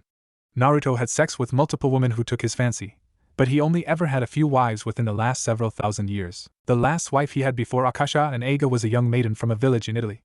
The woman. It had been a few days since he had last had sex, and he was feeling a bit horny at the moment. Naruto turned around and smiled at Matatabi as he captured her lips in a heated kiss before his hands moved to her breasts. Matatabi moaned into her lover's mouth as her hand moved to undo the clip keeping her towel in place. Before they could get too far into their intimacy ahead of themselves, Kurumu appeared with some shadow kunoichi. Naruto sighed in slight annoyance as he stopped his makeout with Matatabi and turned to look at the trio and his child. What is going on? Asked Naruto. Papa started Kurumu, only for Naruto to raise his hand. Kurumu, as much as I want to hear your side of the story, this falls into official GS/Y business if 3 of my shadow kunoichi brought you here. So I ask again, what is going on, Tria? Said Naruto, looking at the green tie-haired young woman. Uzumaki-dano, what I tell you because I am duty-bound, said Tria. The eldest of the shadow kunoichi regaled Naruto with what had happened nearly 30 minutes ago, with Kurumu interjecting on why she did what she did. Naruto growled in the back of his throat. Take a scroll to Lucifer, Leviathan, the Gremory and Citri clans and the Heiresses, explaining my displeasure. I will meet with them on Monday evening and go over just how fucked they are, yelled Naruto before he vanished in a spire of blue energy. Matatabi, Tina, Tria and Kurumu looked at the place where Naruto stood and knew that someone was in serious trouble. Location unknown, place, top of a tower, time unknown. On this plain there was nothing except crystal clear blue waters as far as they could see. The sun rose high in the sky, bathing the only island in its warm and powerful rays of light and life. The island itself was nothing special, several miles long and wide, protected by a barrier that would stop the occasional superstorm from doing damage. Birds could be heard chirping, a few wild dogs could be seen running in packs, and other such animals could be found. Animals thought extant in the human world lived and thrived here. The only man-made structure on the island was a single building that looked ancient, yet futuristic at the same time. It was hard to describe to an outside, as you could only truly see it with your own eyes. This was Sanctuary. Few had ever set foot on Sanctuary. The reason for this was that it was a hidden dimension. A place where humans, devils, and angels had never been. This was because Naruto had never allowed it. For Naruto felt this place was too pure for them. No matter how pure and good angels were, they stood still, held darkness in their hearts. At the top of Sanctuary, facing the rising sun, was Naruto, currently shirtless, in orange shorts with black whirlpool-like tattoos all over his body. All around him were birds and other animals that had learned to climb up the high tower, just so they could be near the beacon of nature that was Naruto. Behind him a portal opened, a swirling blue vortex of energy that sent the animals scurrying.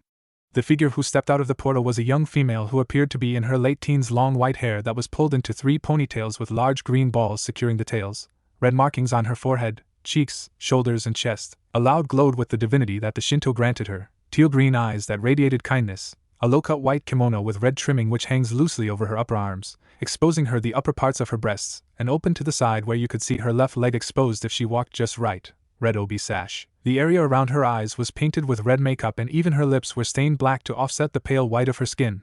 Hanging from her neck was a round pendant with 9 jade beads, and High Priestess high-heeled sandals with red socks, and her sash was a paintbrush. Her weapon of choice. This woman was Amaterasu, leader of the Shinto gods and supreme leader of the greater Shinto/Yukai faction, with Naruto as her counterpart. Ama, what brings you to Sanctuary? Asked Naruto, opening his eyes. Your aura has been gone for almost a day from the correct world. I was getting worried, said Ama as she reached out as a bird landed on her hand. You know as well as anyone who had been here a day in that world is nearly a week here, said Naruto. I didn't come for a time-space lesson. You know why I'm here. The devil faction is up in arms. About the letter you sent to them, said Ama. Rias Gremory broke the treaty, barely a day after I warned her that there would be consequences for her actions. Not to mention my own child commented her own infraction to complicate matters, said Naruto. Ama sighed as she sat at the edge of the tower and leaned her head on Naruto's shoulder. To anyone who showed this would think it a romantic motion on Ama's part. There was nothing romantic about it. It was just Ama's motherly nature to comfort others. Then again, Naruto and Ama had no real attraction to each other aside from their mutual friendship. I understand you're upset, but we have to play nice with the devils. They are one of the strongest factions, said Ama. Naruto snorted. Nice my ass. Ama, I warned her not to go after Issei. I had to come here to calm Miss Lef and bleed away my excess anger. Otherwise I would have raided the underworld and beat Sirzechs into the afterlife, said Naruto. Ama frowned. We faked your death for a reason, Naruto-kun. Michael, Azazel, and Sirzechs are not people we should antagonize, even if you could defeat all of them in 3-on-1 combat. We cannot have it known that the strongest creature to ever existence is still alive, said Ama. Naruto snorted. Don't remind me. We weakened our position significantly after I was hurt by Jehovah before the ceasefire. Who knew that God was so powerful for such an old wizard, said Naruto, flexing his right hand. It took him a year to grow it back after that fight, considering the fact that he defeated the original Satans in 4-on-1 combat, and has been out of commission for almost 2 millennia is still befalling to many in the Divine Plains, said Ama. Naruto nodded. So do you want to talk politics with the devils or are you leaving that up to me? Asked Naruto, stirring the conversation away from that particular topic. I'm going to leave it up to you. Normally I would contact the devils and speak to them about what happened, said Ama. I'm sensing a but here, said Naruto, looking at Ama. Ama nodded. There is a but. Because you are romantically involved with the queen of the offender, I'm going to let you handle the punishment. But you can't kick them out of the territory, said Ama. Naruto frowned. Even if Akeno is my lover, she has nothing to do with the business that I have with Rias or Sona, said Naruto. Ama narrowed her eyes, before she rose from her seat and looked at Naruto. Naruto, you are the lord of the Kyoto Yukai faction and appointed by myself as the vice leader of the greater Shinto/Yukai alliance with myself at its head.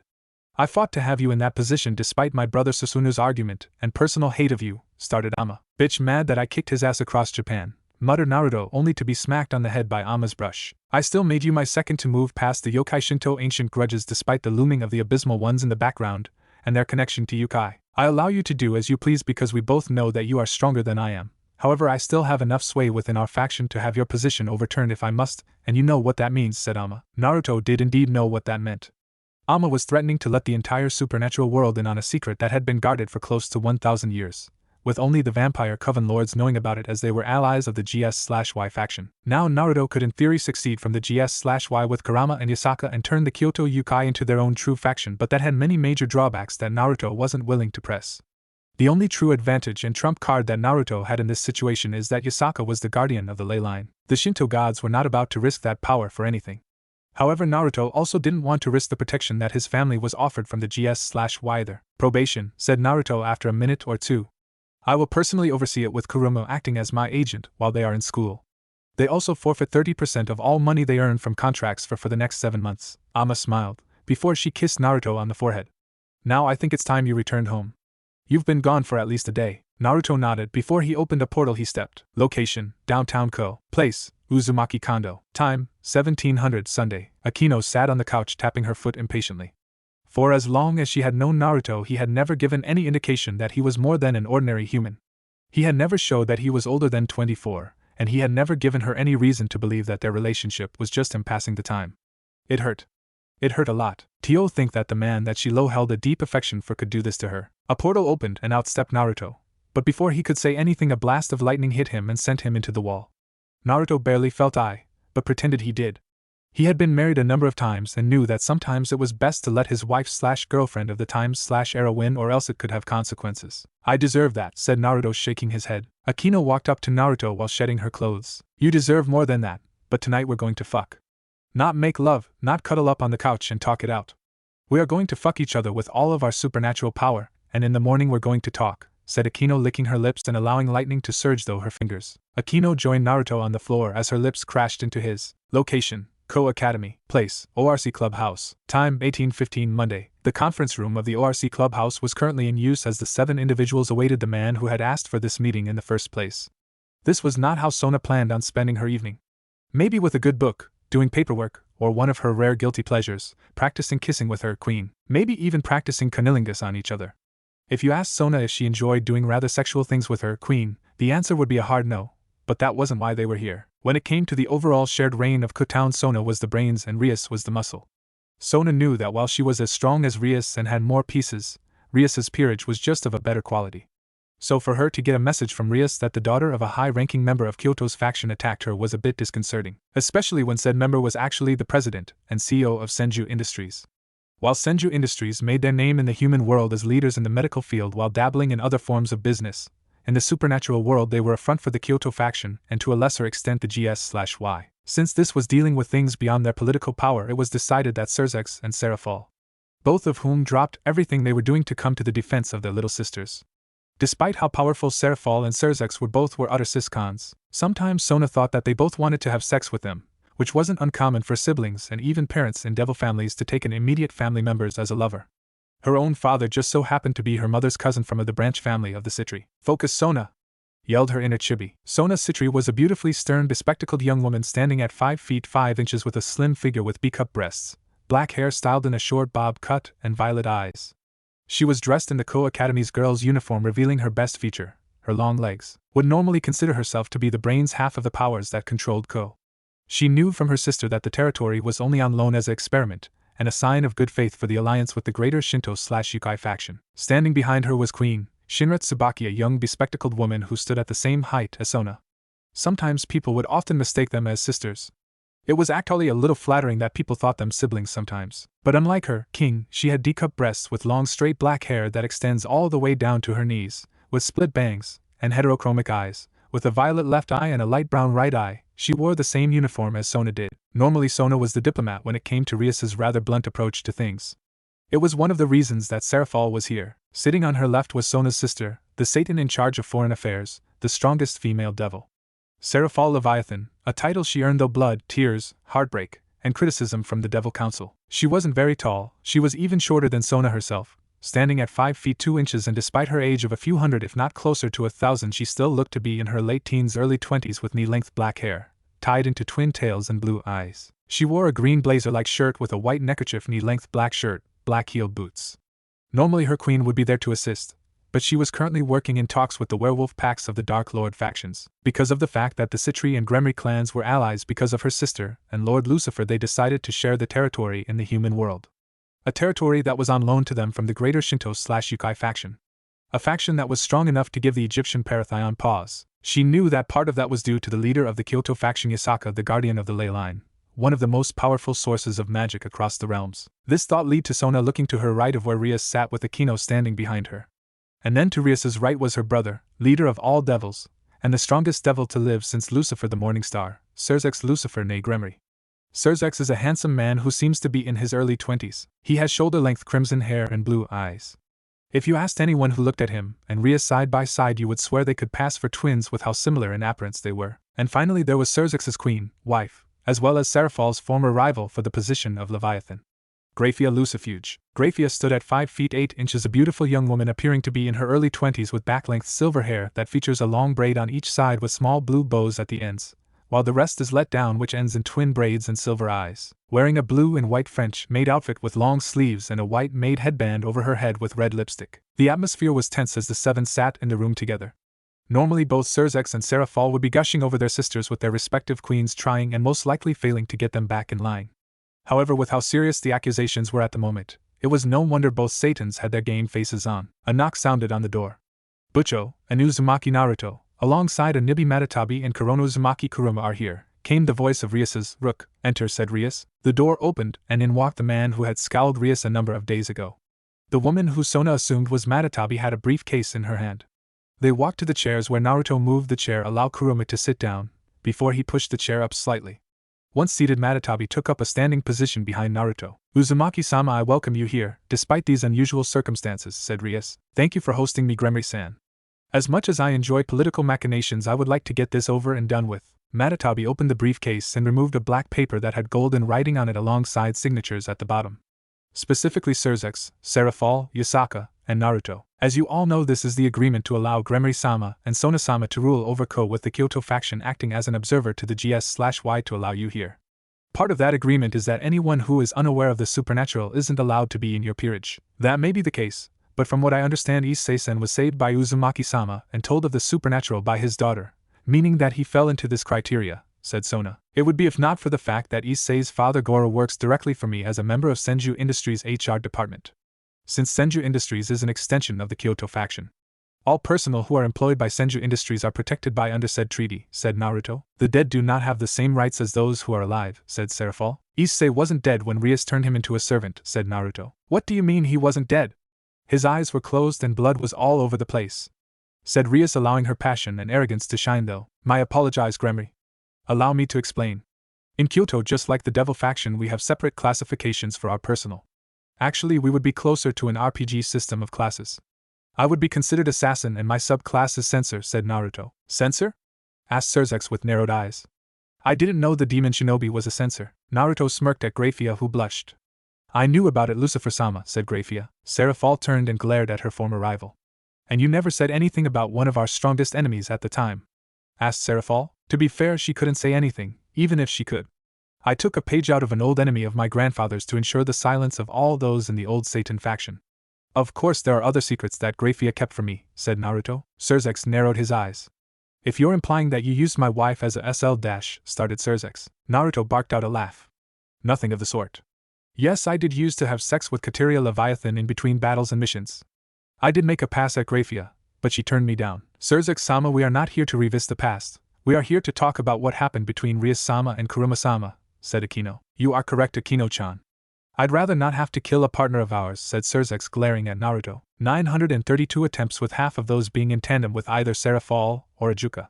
And a further quarter of those being all three of you taking me on, said Naruto. Gentlemen, please, that's enough, said Seraphol, despite she herself remembering the broken bones that Naruto had left her with during the war. You're right. Let us move on to the next topic. Kurumu, by report of your own shadows attacked Rias, said Sirzechs. I was acting in place of my father, yelled Kurumu, rising to her feet, only for Naruto to grip her shoulder and ease her back into her seat. So she is an agent of yours? Asked Seraphol. Kurumu does not speak for me. While she is my child, she is not an official of Kyoto or the GS/Y. She was doing what she thought was right, said Naruto. I believe that it would be good for her to spend some time under me as one of my servants, said Rias. That's not happening. There were mistakes all around here, but you still disobeyed an official of the GS/Y and Kyoto. I think I have a solution that all involved would agree with, said Naruto. What is it, Uzumaki-sama? Asked Grafia. For starters, since Gremory-san and Citri-san share this territory, they are both on probation. Also, Rias is not allowed to speak to Issei for a week.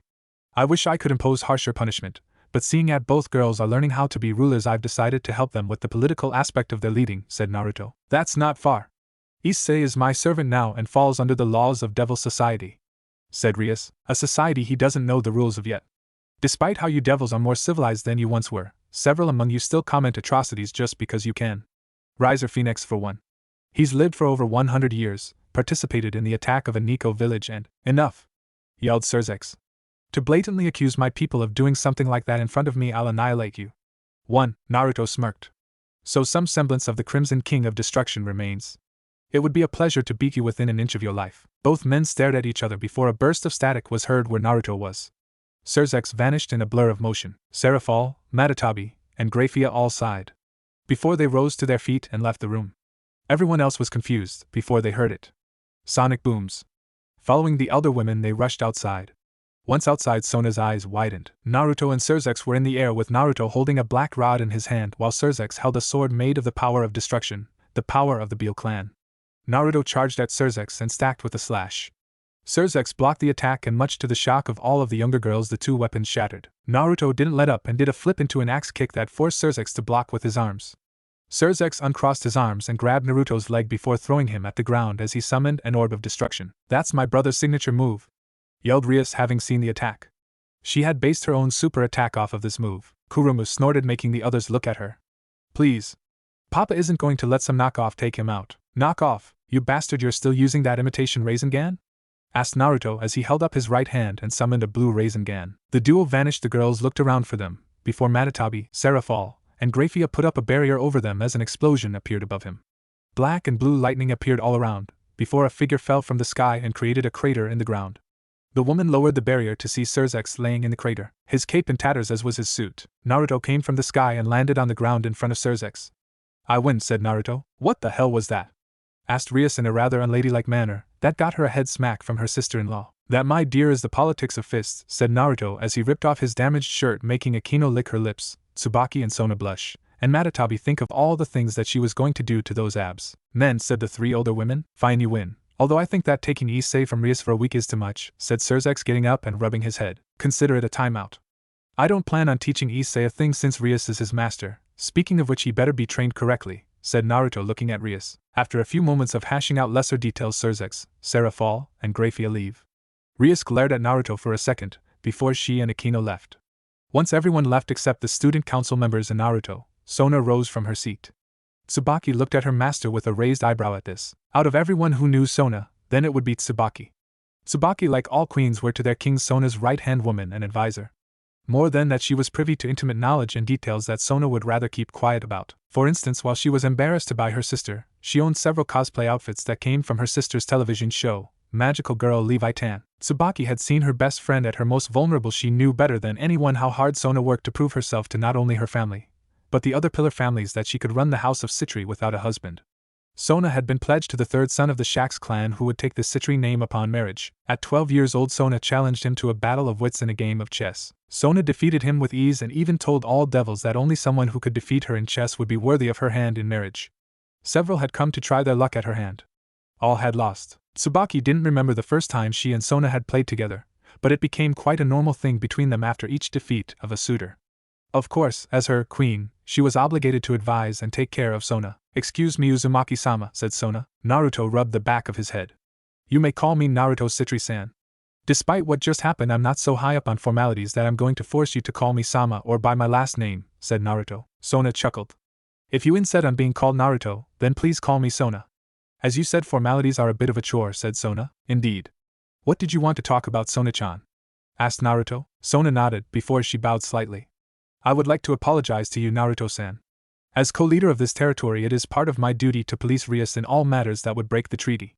The same goes to her, said Sona. It's fine, Sona-chan, said Naruto. Still, I insist that you join me for coffee and to talk about the future of Kuo and what you expect from me, said Sona, giving Naruto a small smile. Naruto looked at Sona, before he smiled at her. I have no problems with that, Sona-san. How about we have coffee Saturday, said Naruto. Sona lifted her hand out to Naruto. That sounds lovely, Naruto-san. Naruto took Sona's hand and kissed the back of it. The Citri heiress had to fight the reddening of her cheeks. I'll see you Saturday, say 10 o'clock in the park, Sona-san, said Naruto. Sona smiled. I look forward to spending a day together, Naruto-san, said Sona. Naruto vanished with his signature static sound, with Matatabi creating a portal that she and Kurumu. Location: Kuo Entertainment District. Place: Street. Time: 1800 Friday. Kurumu and Issei walked down the street away from a karaoke bar that they had been at with a Motohama, Matsuda, Akiya, and a girl that Matsuda had managed to save from a group of thugs. Matsuda and Motohama had thought it a typical high school mixed, was in reality a way for Kurumu to keep an eye on Issei. Rias was told by Naruto that she couldn't see Issei for a week, mostly to give him a chance to really adjust to the new life that he was going to lead. Kurumu watched as Issei smiled and laughed, talking about how the girls had been so chill, and Kurumu had even convinced the other girls to do a little lap dance and make out session with the other two guys. With a little help from her charm, she had even made out with Issei so that he wouldn't feel left out. Besides, Issei was far from a bad kisser in Kurumu's eyes, and she had met plenty. Not to mention that he was cute. Kurumu shook her head to focus herself. Currently she was on duty. It was her punishment for attacking Rias. It was actually a pretty common. Kurumu was currently steaming on the inside as she kept glancing at Issei. Over the last week since the meeting between her father and the Satans, things had been tense. Or at least things with Rias's group have been tense. Kaneko was no longer talking to her, or at least giving her the cold shoulder, and while she hadn't really spoken to Akeno yet, she was giving her glares. That was more due to not actually getting to meet Akeno one-on-one. As the duo walked, Kurumu felt a spike of killing intent. She looked around for the direction of the killing intent and saw it.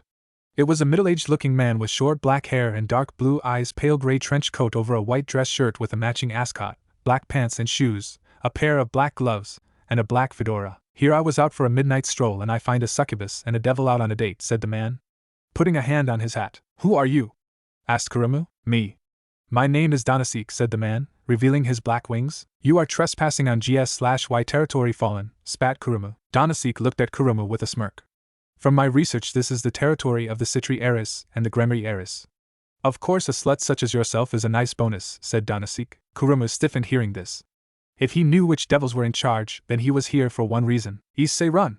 Yelled Kurumu as she charged at Dohnaseek and allowed her claws out, only for Dohnaseek to jump upward slightly and kick Kurumu in her face, sending her flying backwards.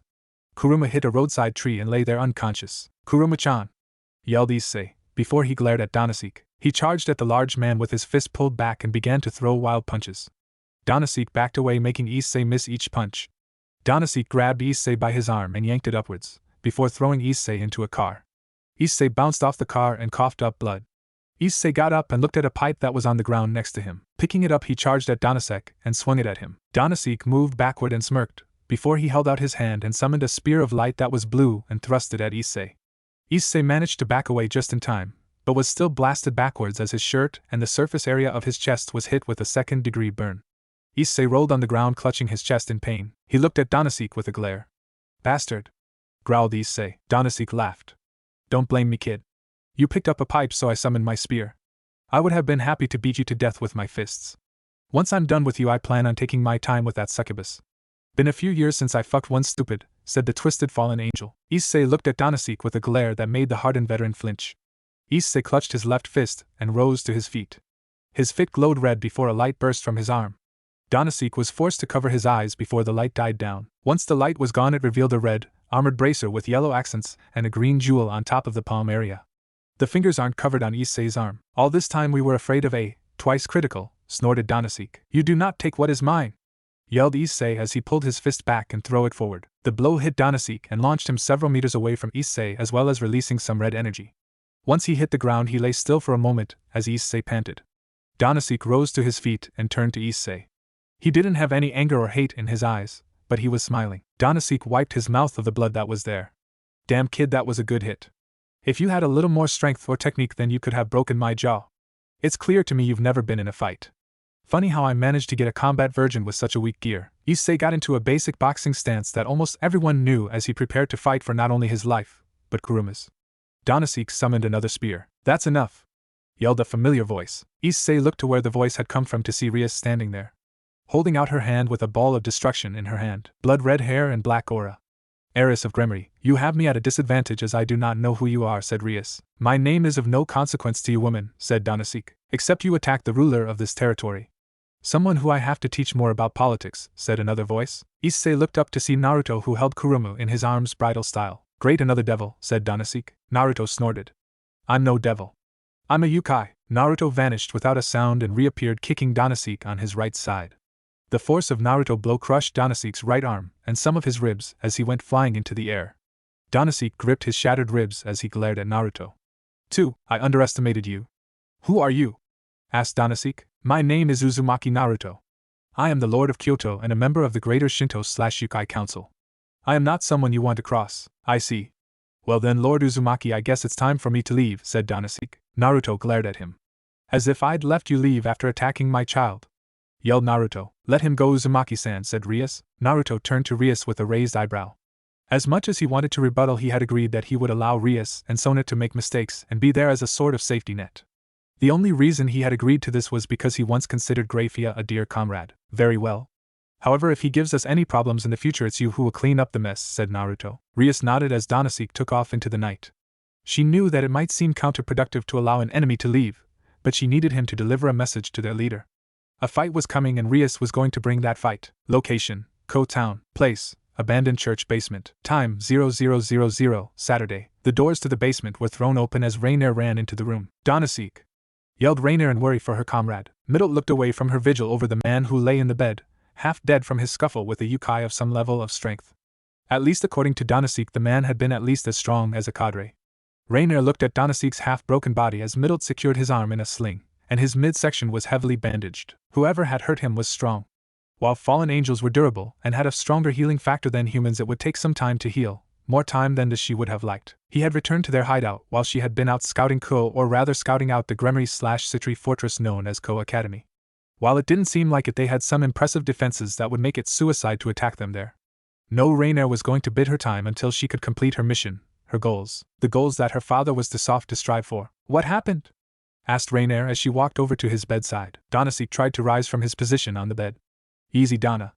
You're not fit to move around just yet," said Middle. Ever the worrywart, that girl, thought Rainier with a small smile. While Calawarna and Dohnaseek were the oldest of their group and pure-blooded fallen angels, Middle, much like Rainier, was merely a half-blood fallen angel. She was much younger than all of them at only 70 years old. But even so, Rainier considered her a dear friend and comrade. Dohnaseek laid back down on the bed and looked at the ceiling. "I'll live, but that guy who hit me, he was holding back a lot of power. Even though I had apparently hurt his kid," said Dohnaseek. Held back? Asked Rainier. Yeah. That blonde bastard's kick was strong enough to shatter half my ribs and arm, but for some reason he didn't kill me, said Dohnaseek. Rainier took a seat and put a hand in her head. Why? That monster spared me when we met, and he didn't kill you. It makes no sense to me. Rainier. Maybe he's just waiting and playing a game of cat and mouse with us, said Midlet, clenching her teeth. I doubt it, said Kalawaner, walking into the room with a backpack. Where have you been, Kala? Asked Dohnaseek, talking to his old friend. Kalawaner reached into the bag that she had and removed a rather old book. I was checking up on our prize.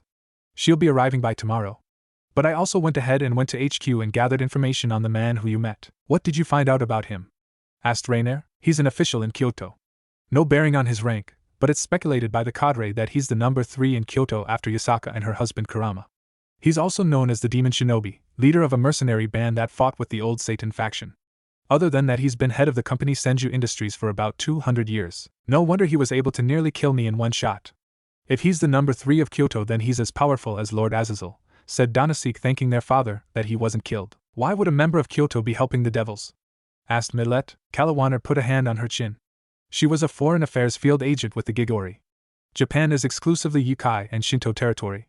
Rumors have been floating around for at least a decade that the devils wanted to have a foothold in Japan. If they have a tentative alliance, then it would make sense that a member of Kyoto would be here to oversee them and make sure that they aren't doing anything that would go against their alliance, or treaty if there is one, said Kalawaner. Rainier bit her lip. If those devils had someone of that caliber on their side, then they would be dead. Not even her father could save her since this operation was off the books. Sure, they had been told to gather information on the dormant sacred gear user Naruto Issei, and report back their findings. A cadre took the orders one step further and told Rainier to kill Issei. Her team was in danger if they encountered that man again. We have day before our ritual target arrives and another week before we can do the transfer ritual. We just need to stay out of that man's scope. Once we complete the ritual, we need to leave this area and destroy any evidence that we were here, said Rainier. The others nodded to Rainier. Dohnaseek. Location: Kuo Town. Place: Park Fountain. Time: 10:30 Saturday. Naruto stood by the fountain dressed in rather casual attire compared to what he would normally wear when he had to be seen in public. He wore a white shirt with the kanji for 10 on the front, an orange jacket with tiger stripes, fitted blue jean pants, and black boots. On his right wrist was a sports watch, and around his neck were 10 black beads and a Shinto pendant. Naruto let out a yawn as he pulled out his phone. He had arrived about 15 minutes ago, but he had been up for over 2 hours. And that was mostly due to Matatabi and Kurumu not letting leave the house with anything just thrown on. They spent 45 minutes going through his wardrobe to find something that was suitable for a date with the heiress of the Citri clan. Another thing that contributed to his tiredness was the after-action meeting he had with Rias, Issei, and a slightly concussed Kurumu had spent the next 20 minutes discussing what had happened. Naruto and Rias had examined the twice critical. Of course, Naruto knew exactly what it was. It wasn't a twice critical, no, it was the gear that all twice critical had been modeled after. It was the Longinus tier boosted gear. A mid-tier god-killing weapon. Over the course of his long life, Naruto had met, fought, and even at one point married a user of said gear. Naruto didn't tell Issei about his new power. Naruto considered that it was Issei's burden to make himself stronger. Many eras of dimension, and several wars ago, Naruto's own burden at the time forced him to grow and become stronger, as the situation called for it. He also knew that Rias knew about the gear. Why she didn't tell him about it, as she was Issei's master, was beyond him. While she wanted to talk more about it, Naruto told Rias that he had no desire to talk to her about whatever it was that she wanted to talk about. Of course, Naruto would advise her, but he wasn't going to get involved any more than he already was. Then again, considering what he had already done, he was sure that he would be fighting more fallen angels soon. Naruto allowed both Rias and Issei to stay over at his house that night. Naruto himself had spent the rest of the night until about 3 in the morning doing paperwork that he had neglected for the last 5 years. Sorry I'm late, Naruto-san, said Sona. Naruto looked up and smiled as he saw Sona. She wore an off-shoulder light gray long-sleeve shirt, a dark gray plaid skirt, and black low-quarter heels. On her left wrist was a silver chain bracelet, and around her neck was a pendant with her family crest on it. It's fine, Sona-san. You look lovely, by the way, said Naruto. Sona smiled. Thank you. I know that you clean up well thanks to seeing you in a suit, but had I not known any better I would think you a college playboy trying to get into the pants of a high school girl, said Sona, putting a hand on her face and cocking her hip. Naruto chuckled. Cut me some slack, Sona-san. If I really wanted to get into your pants, I would, said Naruto, winking at her. Sona gave a small chuckle. Sorry, Naruto-san, but I for one don't believe in sex without love. It's the reason why I'm no longer inside of an arranged marriage, said Sona. Naruto smiled. This is a conversation to have over coffee, said Naruto, holding out his arm. The Citri heiress took her date's arm. Lead the way, Naruto-san, said Sona. The duo found themselves at a cafe not far from the fountain, and were seated. They both ordered their coffee, or in Sona's case tea, and a small something to eat. As they ate, they made small talk, mostly about Sona and her schoolwork or Naruto's current business in Kuo. As they spoke, Sona was analyzing every word Naruto said. Every careful mention. Sona knew that one day outing wasn't going to be enough to get to truly know the man before her. She would have to get him to go out more. Maybe ask Tsubaki for advice in the future? All Sona truly knew was that hanging out with Naruto would be fun. After the duo finished their coffee and cakes, they went out and just enjoyed each other's company. They did regular couple things. Naruto took Sona to a movie and then to a small restaurant to eat, where they resumed their conversation. Finally, they went and did some shopping. Both had money, but Naruto insisted on paying for anything Sona wanted. Aside from a dress or two that were both in the 100 or so range, she didn't spend a lot of money. Despite trying on several outfits to entice Naruto. What? She was still a devil. She still liked the finer things in life. A few hours later, Naruto and Sona stopped their walk as they saw Issei and a girl walking. A pretty young girl with long blonde hair flowing all the way down to her back, with split bangs over her forehead and a single strand sticking out from the top and sloping backward, and green eyes, standing at 5 feet 1 inch with a petite body frame and B-cup breasts, wearing a dark teal nun outfit with light blue accents, a white veil over her head with light blue accents, a brown satchel slung on her right hip, and brown boots with black straps in an X-shaped pattern. She also wore a silver cross necklace around her neck. Sona seized up slightly. Before was a nun. A servant of the god and by extension the church. The natural enemies to devils. Nuns and priests for generations have gone after maleficent spirits and devils who caused harm to regular humans. In tales they had even slain devils with weapons created by God. The sacred gears, the divine items that allowed God's children to level the playing field, so to speak. Sona didn't know if she feared this girl before her or not, but if she was in Kuo, then Rias would have to be made aware that her newest piece had spoken with the servant of God. Naruto felt Sona stiffen next to him, and he knew why. While he wasn't an enemy of the church per se, he wasn't exactly the biggest fan of them either. Thanks to Naruto's negative emotion sensing, he could feel someone's negativity no matter what. While she didn't show it, Sona had her own negative emotions. Actually, all devils had negative emotions, regardless of how nice they were. The girl before him, however, Naruto couldn't feel any negative emotions in her. Not a drop. She was pure. Nothing in this world had ever tainted her. No matter how bad. Issei, said Naruto. Oh, Uzumaki-san, oh crap. Prez, what are you doing with Uzumaki-san? Yelped Issei. Sona smiled at Issei with a look that told of pain to come. Hayata-san, I'm here speaking with a business partner of one of my family's major import businesses since my sister couldn't make it here. I hope that you are doing nothing that is unbecoming of a student of Kuo Academy, said Sona. Issei took a step back and shook his head, while holding his hands up. No way, Prez. I've been on my best behavior, said Issei. The nun looked between Issei, Sona, and Naruto with a confused look on her face. Naruto looked at her and realized that they had switched to Japanese. She most likely only understood English, Italian, and Latin. I'm sorry about that, miss. We didn't mean to be rude, said Naruto in perfect Italian. The girl smiled and shook her head in the negative. It's fine, sir. I understand that not everyone speaks the same language as me. I'm just luckily Mr. Issei was able to help me out, said the girl. Naruto chuckled. Mr. Issei. Isn't he a little young to be called Mr.? Asked Naruto. The girl shook her head. My upbringing with the church taught to me always treat everyone kindly. Speaking of which. My name is Asia, sir. Asia Argento, said the girl, sticking out her hand. Naruto smiled. My name is Naruto. Uzumaki Naruto. It's a pleasure to meet you, Asia-chan, said Naruto as he took her hand. As Naruto took her hand, a spark jumped between them. A familial connection. A blood connection. Father? Asked Asia in confusion, elation, and fear. Naruto looked at Asia and uttered only one word.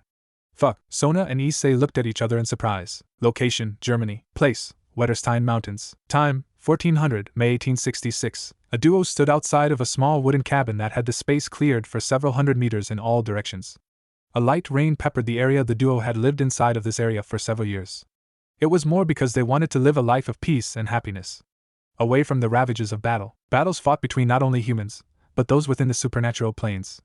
This was due to the fact of who these two individuals were. The male of the duo was a member of the Kyoto Yukai faction. In fact, he is their leader, but because he didn't like sitting in one place. Even though he would spend majority of his time in Japan fighting against the other Yukai clans and Shinto gods and their apostles.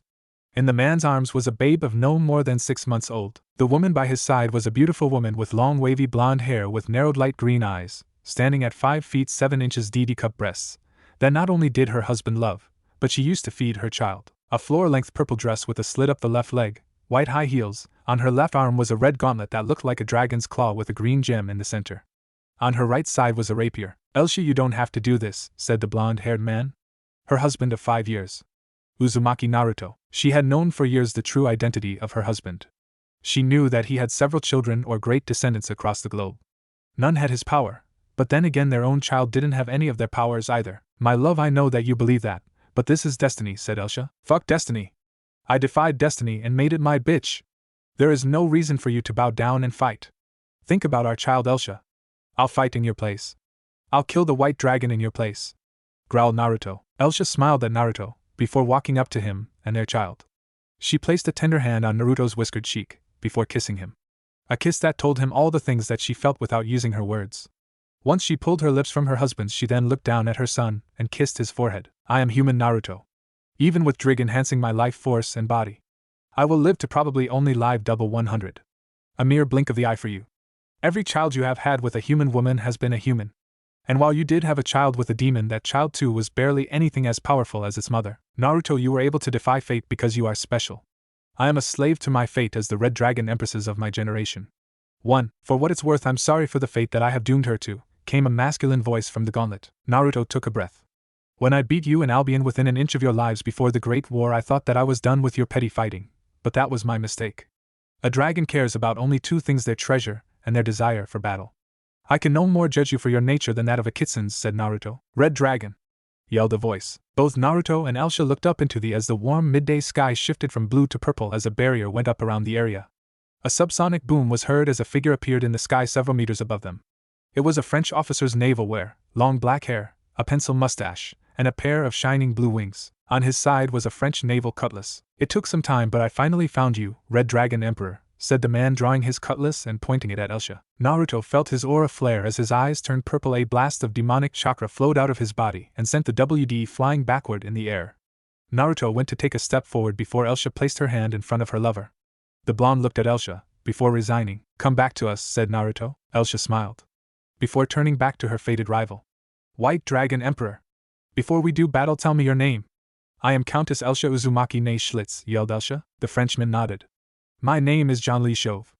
I can only assume that the demon is your husband, said Jean-Louis. Yes, he is, but you are not here for my husband. You are here for me, said Elsha, drawing her rapier. Jean-Louis nodded. As is the intertwined fates of the red and white ones. Worry not, Red Dragon. Your husband and child have nothing to fear from me once I defeat you. I will give you a moment to say goodbye to your lover and child. Elsha turned to Naruto and smiled. Main hers, mean Welt. Ich komm auf Fuke Bade Zurich.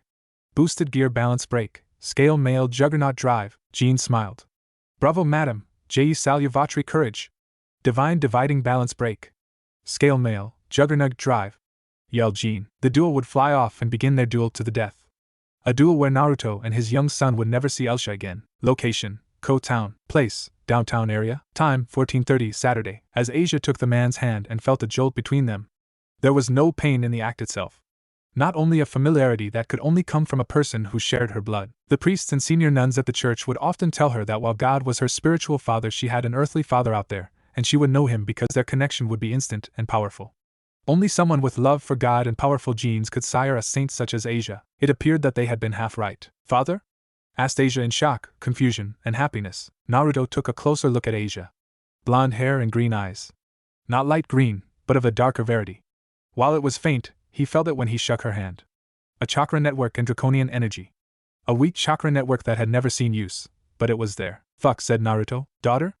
Asked Sona and Issei. Naruto rubbed his head. He knew that Asia was the child of his child he had with Elsha. She's not my daughter. At least not in the way you think she is. She's technically my great many times descendant.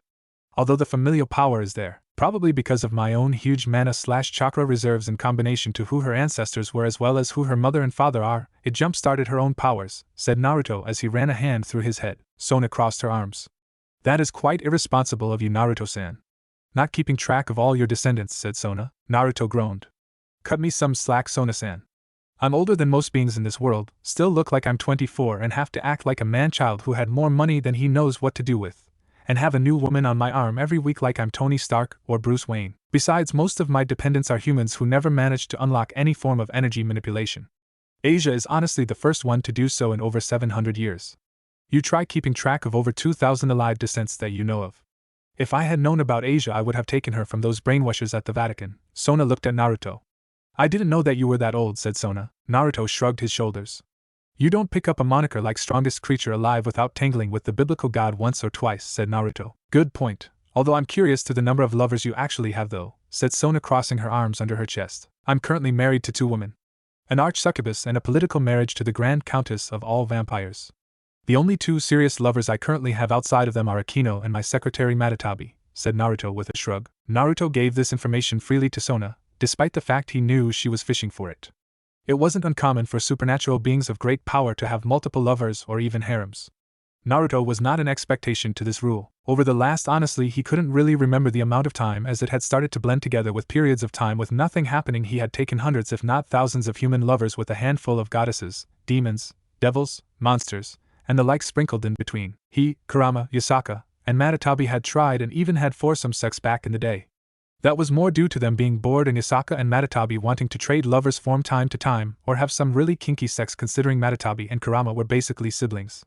2. So what's the plan? Asked Issei. Naruto and Sona turned and looked at Issei and Asia. Why are you here, Asia? There hasn't been an active church here in well over 10 years? Asked Naruto. Oh. I was assigned here to be the local by the Vatican bishop's father, said Asia nervously. Naruto narrowed his eyes. He felt the heartbreak in her words. Besides, if she wanted to call him father, then he was going to treat her like one of his children. Rule 1, Asia, don't lie to me. You won't like the consequences, said Naruto with steel in his voice. Asia quickly nodded. Of course, father. I won't do it again. The truth is I was excommunicated from the church for healing a devil who had been attacked and gravely injured, said Asia, lowering her head. Naruto narrowed his eyes. A devil who was healed by a holy medium. If it was the rumored holy maiden snatcher, then Naruto would have to be on guard. Naruto put on a smile and placed a hand on Asia's head. Well, you don't have to worry, Asia-chan, you can come and stay with me, said Naruto. Asia looked up at Naruto. Really? Really, said Naruto. I'll even allow you to go to school and hang out with Issei. Asia liked the sound of that. Before she blushed. See, can I keep calling you father? I've never had a father figure before, unless you count the various priests that came and went, asked Asia. Naruto smiled. You can call me whatever you want, Asia-chan, said Naruto before turning to Sona. I'm sorry to cut our date short, Sona-san, but I have to get Asia set up for school, as well as clothes and stuff. Sona smiled. It's fine. I'll take care of her paperwork personally. Since my father is a member of the board, it won't take a lot for me to do it. Also, our next date, you're taking me to a chess tournament, said Sona as she walked up to Naruto and gave him a kiss on the cheek. Damn it. Uzumaki-san got kissed by Prez. Groaned Issei. Asia frowned at this. Father, you shouldn't do such incident things outside of marriage. As she began to hit him on his chest, Sona chuckled and turned to leave. She had found quite the interesting suitor. However, it wasn't a matter of strength with her, but smarts. Then again, he was a member of Kyoto's ruling council. Location, Ko Town. Place, Uzumaki Manor. Time, 1600 Saturday. Oh. My big sis is so cute, yelled Kurumu as she hugged Asia and rubbed her face against hers. Asia blushed. Kurumu-san, please. Kurumu pulled away and grabbed Asia by her cheeks and gave them a pull. It's Kurune-chan. Asia waved her hands. Kurune, it hurts, yelped Asia. Naruto had taken her shopping and quickly brought her clothes different from her nun outfit. Naruto and Matatabi both laughed at the two girls, before Matatabi gave Kurumu a small chop to the head, making her stop. Alright, that's enough, Kurumu-chan. Asia-chan is still new to all of this. You have to give her a chance to get used to it, said Matatabi. Kurumu stuck her tongue out at Matatabi only for the cat demon to grab her tongue and give it a squeeze, making Kurumu yell in pain. Asia watched all of this with a confused, yet content look on her face. For a long time, she always felt like something was missing in her life. Maybe it had to do with the fact that she was put on such a high pedestal at the age of 6 years old, when Twilight Healing had waited because she wanted to heal a baby bird. For a long time, she felt alone. Isolated from the other children. Made to memorize scriptures at dawn with harsh punishment if she failed to memorize them, and then made to help the people of the city and surrounding villages. But only the head bishop told Asia who she could and could not heal. It honestly drove her mad at times, as all the scriptures and teachings told her that helping people was always God's will. If he gave her the blessing of Twilight Healing, then he wanted her to help people. Then it had all come crashing down when she healed a devil who had been hurt. A hand on her shoulder brought her out of her thoughts, and she looked at her ancestral father? Or at least that's what he claimed. His hands were warm and soft, unlike the rough and cold hands of the priests and elder nuns. His smile was kind and loving, unlike the cold and distant frowns on the faces of the archbishop. His words brought comfort and joy, while the words of the priests often brought doubt and pain. Even though she had known her ancestral father for less than an afternoon, she felt a powerful connection with man. This man was her father? Said the blonde-haired girl. Yes, Asia-chan? Can we have pasta for dinner? Asked Asia. Naruto gave her a wide grin. Allow me to introduce you to the wonders of ramen, my dear child, chuckled the strongest creature alive. Asia titled her head. What is ramen? Asked Asia. Location, Ko Town. Place, Senju Industriers. Time, 1800 Friday. Naruto yawned in boredom as Jendo spoke about projections and costs that needed to be factored into the next quarter. Naruto wasn't a fool though. 70% of the projected losses were due to Jendo and Seal's Project Alliance and movement of sensitive equipment to Geo Front 2, an off-site center that could be found within a building that was owned by Senju Industries' Tokyo division. No, his major thoughts were with the last week and his newest child. Asia was kinda a breath of fresh air with the way she was. She oftentimes could be found cleaning the house or studying the Bible, despite Naruto having a staff of cleaners that came to the house once a week. She also took to calling Matatabi mother, as she thought that she was Naruto's wife. A fact that neither of them corrected, but it would have to happen before she met Naruto's official wives and learned that Akeno was Naruto's lover. Asia and Kurumu had also become quite close. Kurumu could be a pervert, while all succubi were perverts. Kurumu had made it her personal mission to corrupt. He would have to handle them sooner or later, and putting it off any longer would be foolish. Naruto pulled out his cell phone and looked at the message from Rias. Rias, Uzumaki-sama, come to the ORC. We have an emergency situation on our hands. Naruto raised an eyebrow at this message.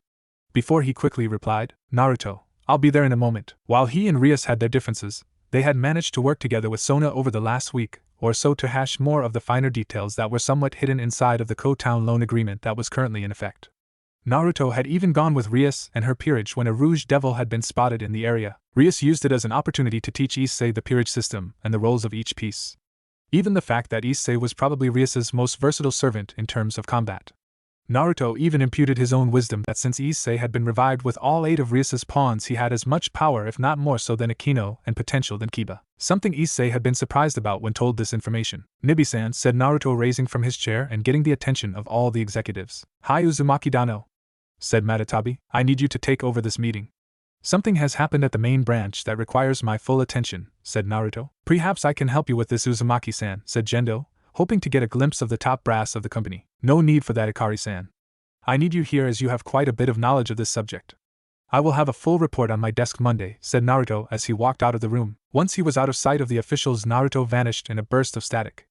Only he didn't see Hayadegoro rounding the corner at the last second. What the hell? Asked the director of HR as he dropped the papers he had brought to show his boss. Location, Kuo Academy. Place, ORC Clubhouse. Time, 1900 Friday. Issei stood before Naruto, Rias, and Sona as he reported what had happened to Asia when he had taken her out to show her a fun time. After she had told him about her life in the orphanage and church, he felt sorry for her and decided to show her the things she missed. Games, burgers, toys, more specifically stuffed animals and dolls dash, and farriers will ride. Then as they prepared to return to their respective homes for the evening, they had gotten ambushed by Rainer, a blue-haired fallen angel, that little blonde that had killed Issei, Dohnaseek, and a priest that Issei had described as a silver-haired nut job who identified himself as Freed. The priest had attacked Issei first and out of sight of the regular humans at the water fountain in the park, which Sona, Naruto, and Rias were starting to think was a supernatural hot spot. Anyway, as Issei quickly learned, the priest was a lot more skilled than Issei in combat. Even with his power doubled, Issei didn't stand a chance against Freed, who sliced Issei up and put a bullet or two in him. Before Issei could mount an effective comeback, a spear of light was thrown into his back. A spear from the blue-haired woman.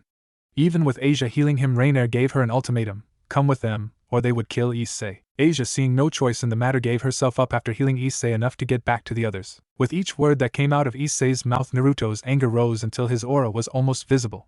By the time Issei was finished, Naruto had a long blonde tail and claws, and his eyes turned slit and orange.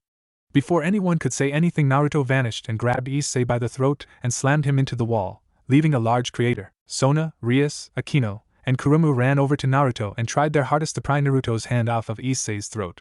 While they were trying to pry Naruto off, Tsubaki, Kiba, and Kaneko all tensed up and prepared to attack Naruto should it come to that.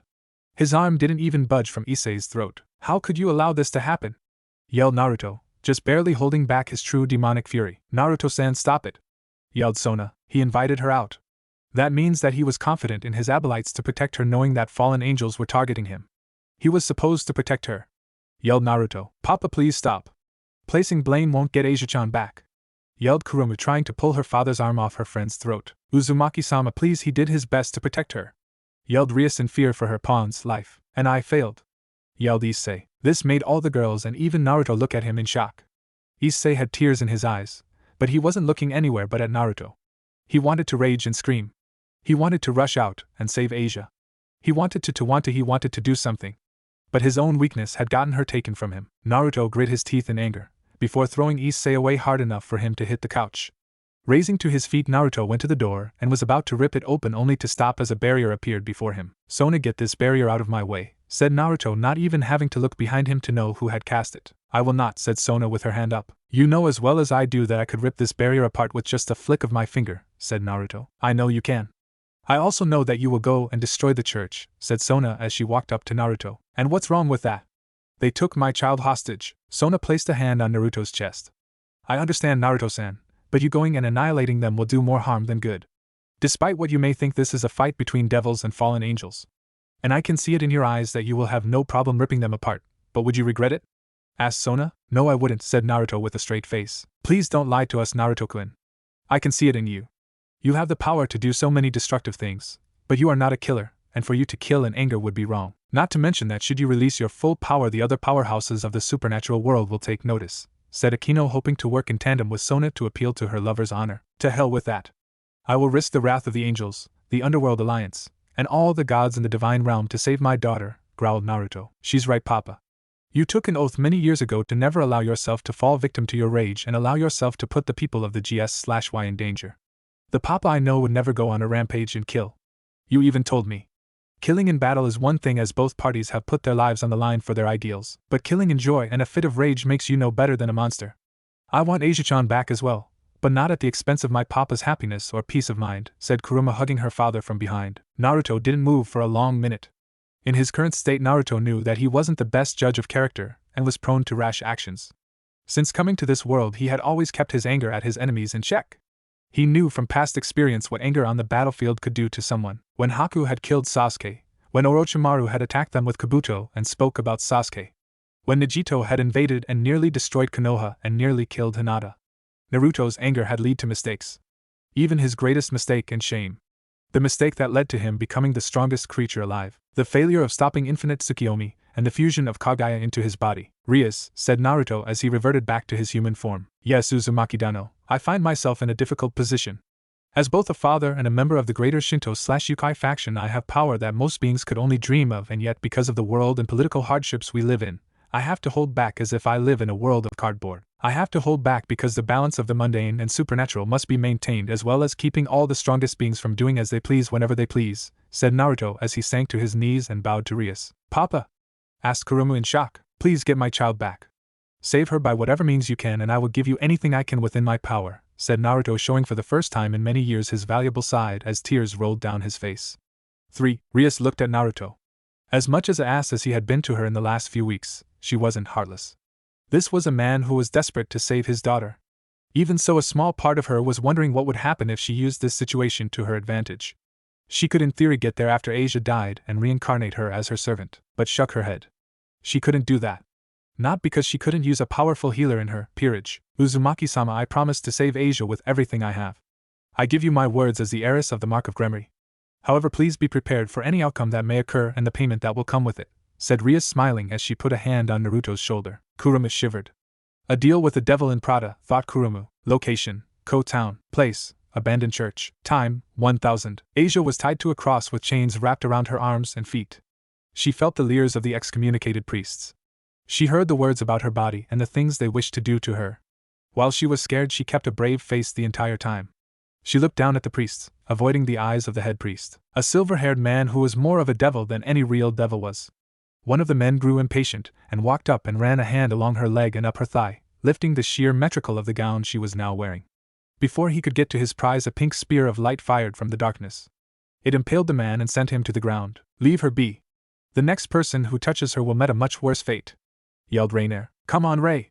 We all got super boners for the blonde heathen slut here. Give us something, yelled a silver-haired priest. Shut your mouth, Freed. You've already killed and raped 10 people.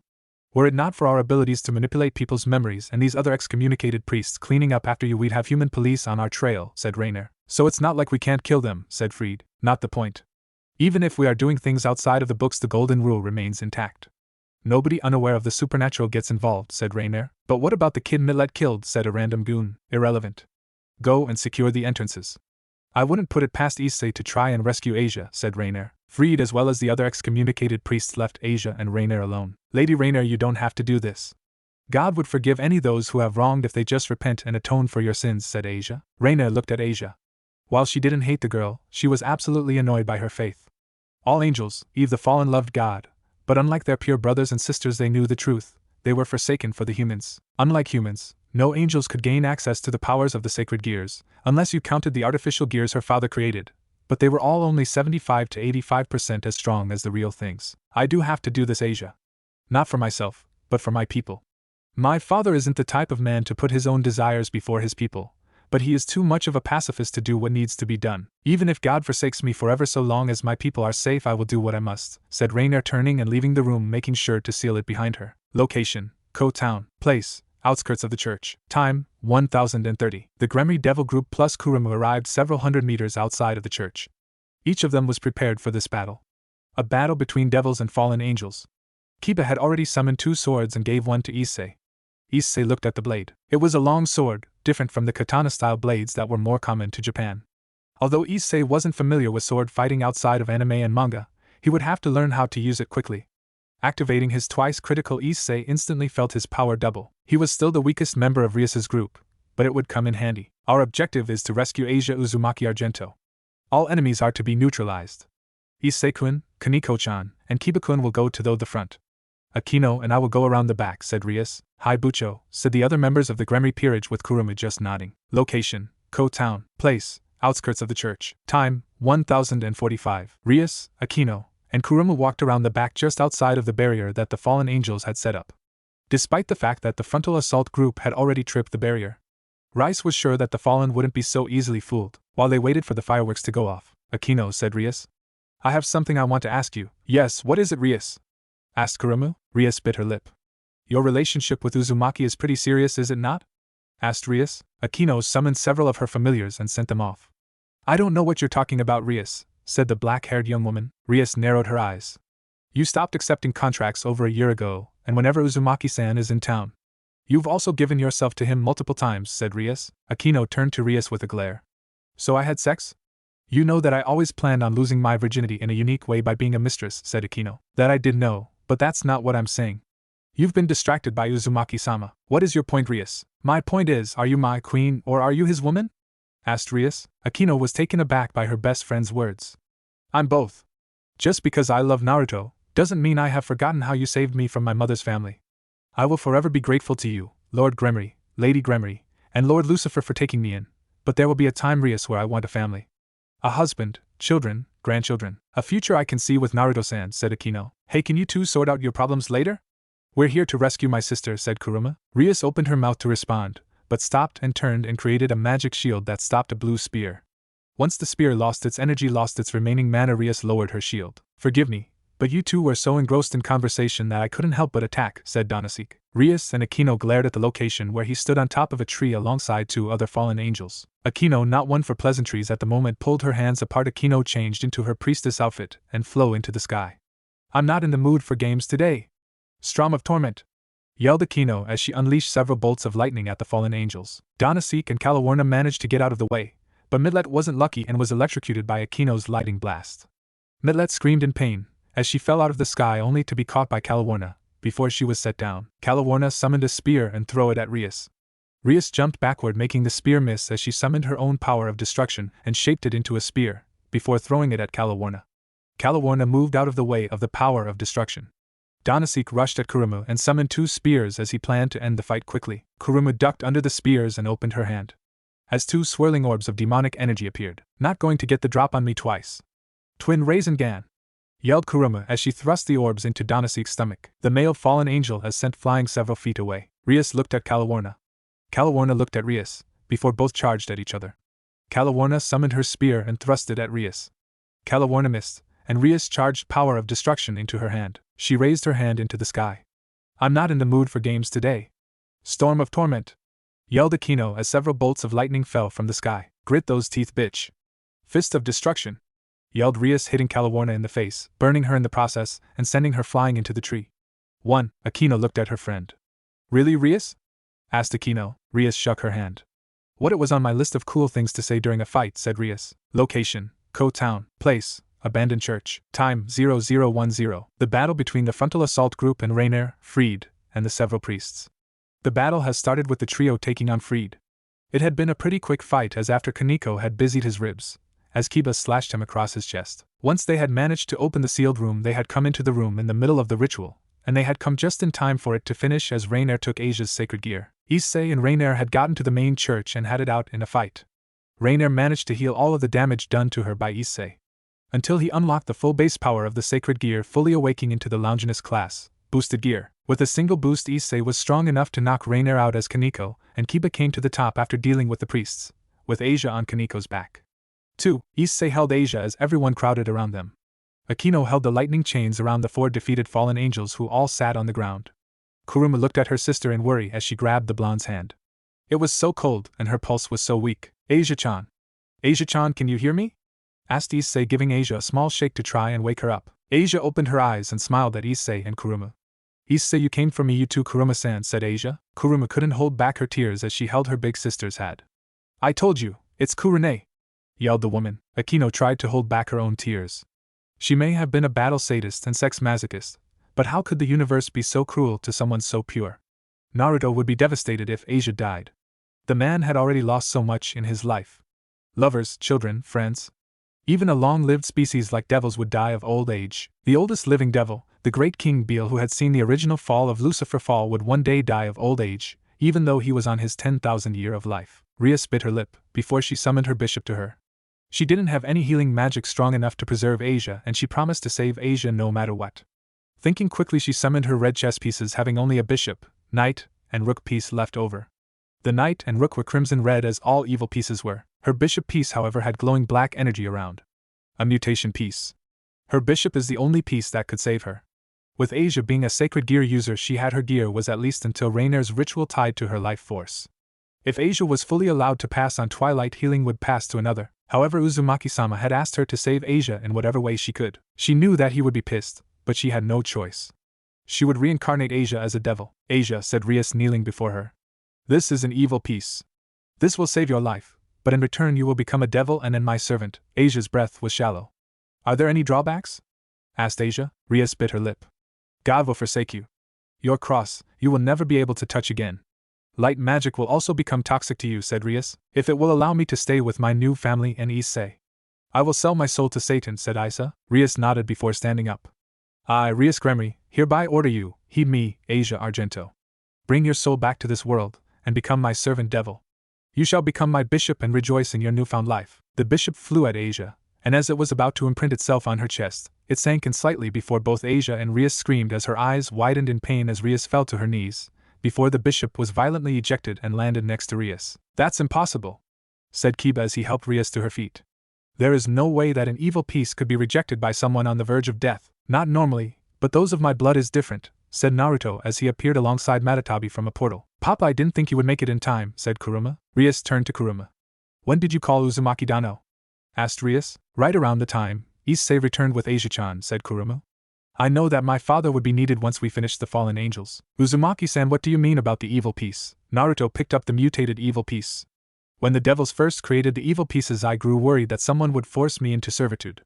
Despite what most people, even powerful beings, can be manipulated or mind-controlled. I stole one of the king pieces and began to reverse engineer it. It's actually quite an impressive bit of soul magic, sealing magic, biological science, and devil alchemy. The woman I considered my mother helped me figure out how to create a defense against it in my DNA. Anyone who shares my blood can never be turned into a devil via the evil piece system, said Naruto as he flicked it back to Rias. 3. Then forgive me, Uzumaki-sama, as I can't save Asia from death, said Rias, lowering her head in shame that she couldn't fulfill one request. Naruto walked up to Asia and looked at her. It's fine. I'm going to save her, but once I do this, I'm not sure what the results will be since I haven't had a descendant active with an active chakra network in over 1,000 years, said Naruto as he placed a hand on Asia's forehead. Asia looked at Naruto and smiled a weak smile. Father, you're here, said Asia. The blonde-haired man smiled at Asia. Don't worry, kiddo. I'm not going to let you die. After all, I got a lot of things I want to show you, said Naruto. What do we need to do, Uzumaki Dano? Asked Rias. Place her sacred gear back on her fingers and leave the rest to me. Matatabi, hold her down and don't let her up. Naruto took a moment to fill her life force. Asia was hanging on, but only by a hair. Naruto would have to act quickly and take her from Issei. Naruto then removed Asia's dress, before he summoned a brush and ink. Both were quite special. The brush was made from the wood of a 3,000-year-old tree of life, and the ink was made from the leaves of Yggdrasil. Naruto then began to write over Asia where the 8 chakra gates were located. The seals Naruto drew on Asia would allow him to use his own demonic chakra to open her gates without poisoning her, as his more potent demonic chakra was toxic when used on humans. Naruto sighed before he ran through hand signs before he struck Asia 8 times. An explosion of blinding blue chakra rushed out of Asia's body, making her own eyes open, and she let out a howl of pain. Issei and Kurumu wanted to rush in and help her but knew that there was nothing they could do to help their friend. Rias was in awe of the power that Asia had sealed inside of her. Asia had more power than Rias and Akeno combined at the moment. She would grow up to be a massive powerhouse in the supernatural world. Behind everyone, Kaneko was shaking in fear. The feeling was just like when She went crazy. The chakra began to rapidly fade, as Asia was once again close to death. Naruto wasn't going to allow that to happen. Naruto ran through hand signs before placing his hands over her head and heart.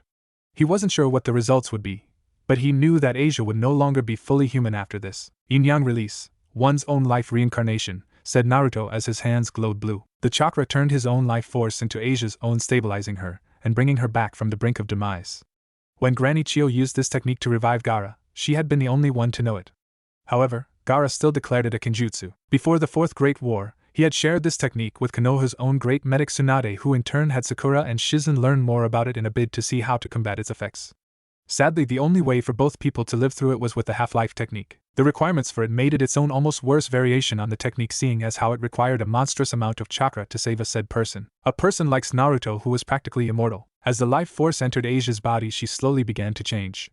She grew taller, her breasts grew slightly larger, a pair of golden wings grew from out of her back. Scales grew along her arms up to her elbow and from her feet to her knees, and a long thick tail grew and was as long as she was tall. Finally, a pair of slightly curved horns on her head. Naruto reached out and summoned a red floor-length coat, with black flames on the bottom, before using it to wrap Asia up, covering her modesty. While it may have seemed counterproductive, Naruto had needed her to be naked so that he could force the inner chakra gates. Aside from that, he was already pissed off at Issei for getting a sneak peek at his daughter's lower region without them even being in a relationship. His daughters, even though Kurumu was technically a demon of sex, were off limits. What happened to her? Asked Issei. Naruto looked at Issei with a blank expression. Thanks to Asia's ancestral mother being a previous wielder of the boosted gear and having a good relationship with the spirit inside, by the time she died she was a dragonkin. Thanks to my unlocking of Asia's chakra pathways, she had become a stronger version of a dragonkin. A dragonborn I might have accidentally increased and unlocked a subset to Twilight Healing as well, said Naruto. Matatabi face-bombed. Only you would be so lucky to unlock one of your child's abilities, said Matatabi. Naruto didn't bother to reply to his lover. Instead, he lifted Asia in a bridal-style carry, making sure that her head was cradled in the nape of his neck so that she was comfortable. Rias opened her mouth to say something, but before she could, several magic circles appeared. Circles that belonged to the fallen angels. At least a dozen or so. One of the angels who stood closer to Rias, and her peerage prepared to fight before the Citri magic circle appeared. As the circle vanished, Sona and Tsubaki stood there as the fallen finished materializing. The fallen, who appeared to be at the head of the group, flew to the ground and landed before Rias on one knee. She, like most supernatural beings, was beautiful beyond message. She was shorter than Rias, but barely taller than Kaneko, with breasts that rivaled Akeno's.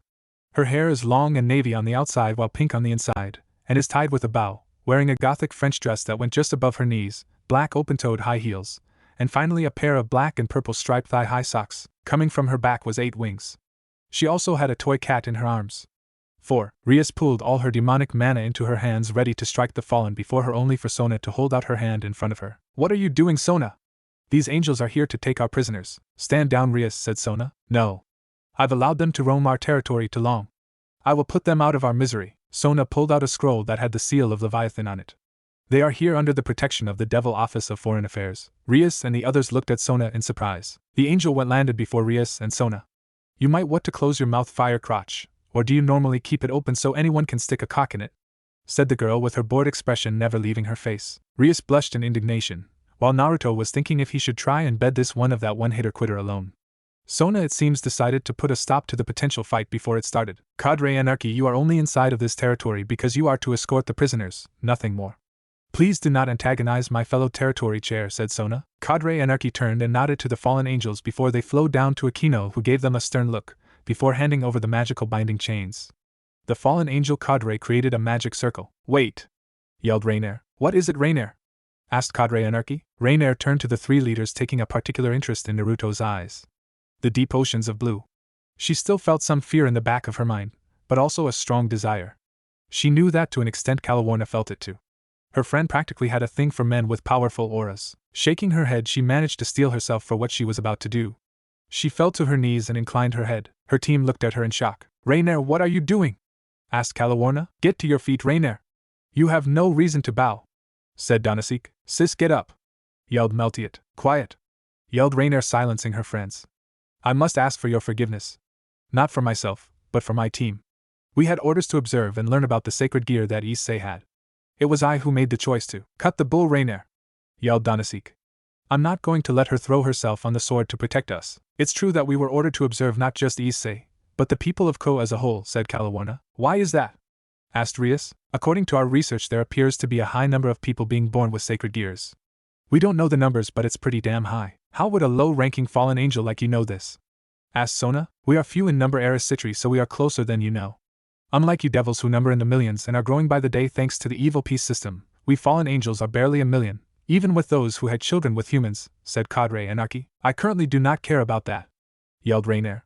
"All I ask is your forgiveness and beg you to be lenient on us." "It is not my place to forgive you," said Naruto, making everyone look at him in shock.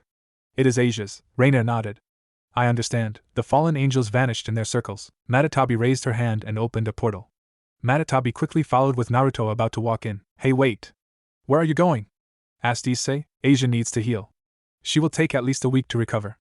I promise that you will see her again. Also, Rias, I won't forget what you did." "I will keep my promise to you," said Naruto. Rias smiled at Naruto. "I'll hold you to it, Uzumaki Dano." Naruto walked into the portal as it closed behind him, leaving the Gremry group behind. Issei looked at the location where the group left. Rias put a hand on Issei's shoulder. "Come, Aviasi, let's head home." "The battle is complete," said Rias. Issei nodded as Rias opened a portal and they left the area. Location unknown, place unknown, time unknown, Saturday. The blaring alarm was almost as bad as the bells that used to be the signal to wake up in the orphanage.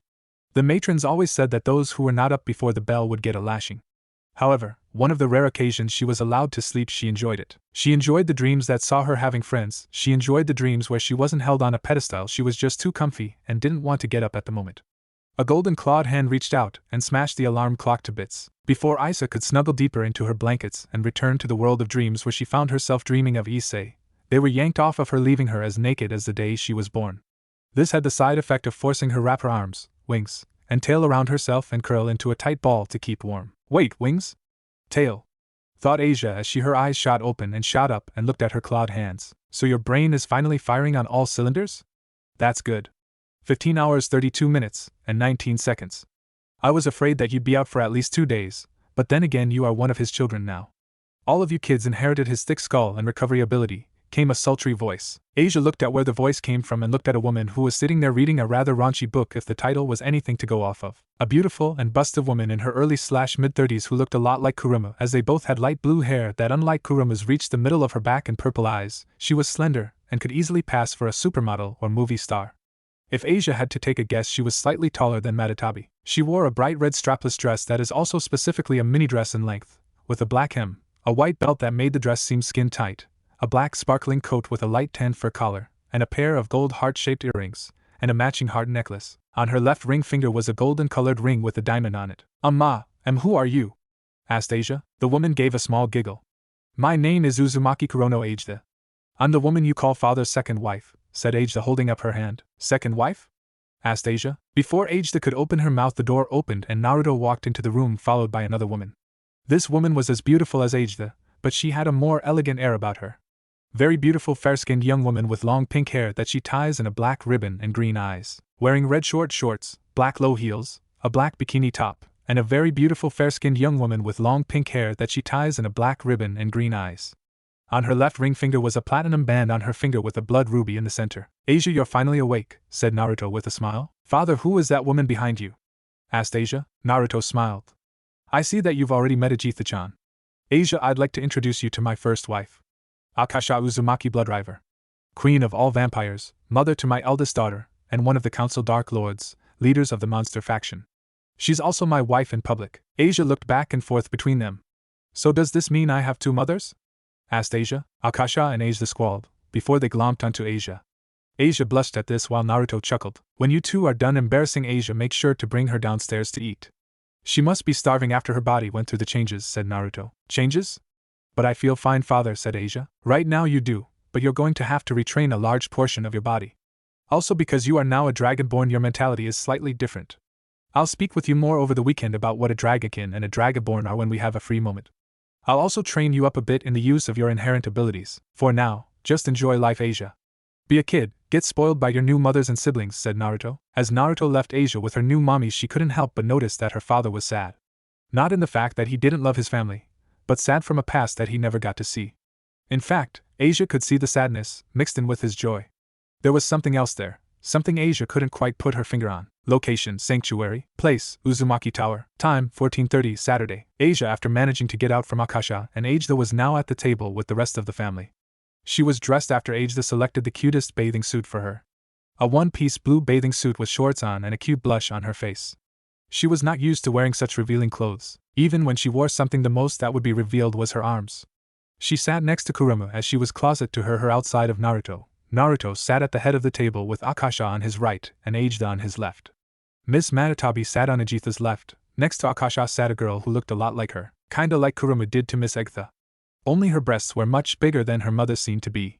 She wore a white dress with a bracelet on her left arm. Next was a man who looked like father, only his hair was red and he was larger in stature, more bulky. A woman who was even more busted than Aida. Between them was a girl with a lot of tails wagging around as she happily ate her ramen. Another man was present with sandy blonde hair, yellow eyes. He wasn't very tall, maybe around the same height as Akasha. On the right side of his forehead was a tattoo that said regret in kanji, wearing a crimson long-sleeve shirt with several buttons and pants that matched the color of his shirt. A brown belt, and now has a small gourd which is strapped to his left side. A trench coat. Finally was a black-haired version of Naruto. Except he wore a full suit, while everyone else wore what could be akin to beach attire. "Tusama, can we get this over with? I have a security meeting I have to get to," said black-haired Naruto. "Chill your hide, brat," said red-haired Naruto. "Ha! We have so much security around Kyoto that only a full-scale invasion could break in," said the sandy blonde man. The brat in question narrowed his eyes. "That's enough, boys, we're all here for Asia-chan," said the busted blonde woman. Aside from Kurumu and Matatabi-san, I don't know anyone else here," said Asia. Red-haired Naruto snorted. "Well, kid, this here is our happy little family," said red-haired Naruto. "Asia, you are a part of our family now, and I invited the rest of our immediate family to meet you," said Naruto. "Immediate family?" asked Asia. Matatabi took a sip of her wine. "Naruto-kun used to get around back in the day," said the blue-haired woman, dropping her secretary persona. "Like how you are a direct descendant of Papa, you're not the only one. Across Japan and Europe, Papa has at least 400 descendants. Papa has to have a bit of succubi blood in him." "He's a bit of a whore," said Kurumu, only to get smacked on the head by Agatha. "You're forgetting that before I met your father I was something of a whore myself.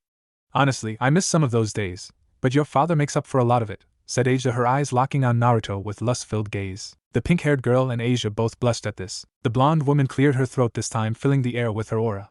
"I believe that we are supposed to be introducing ourselves to Asia. My name is Yoko Yasaka. I am Deputy Commander of Kyoto and Guardian of the Japanese Ley Line," said the blonde-haired woman. "I'm Yoko Kuru. Guardian of the Ley Line in training," said the young blonde. The red-haired Naruto smiled.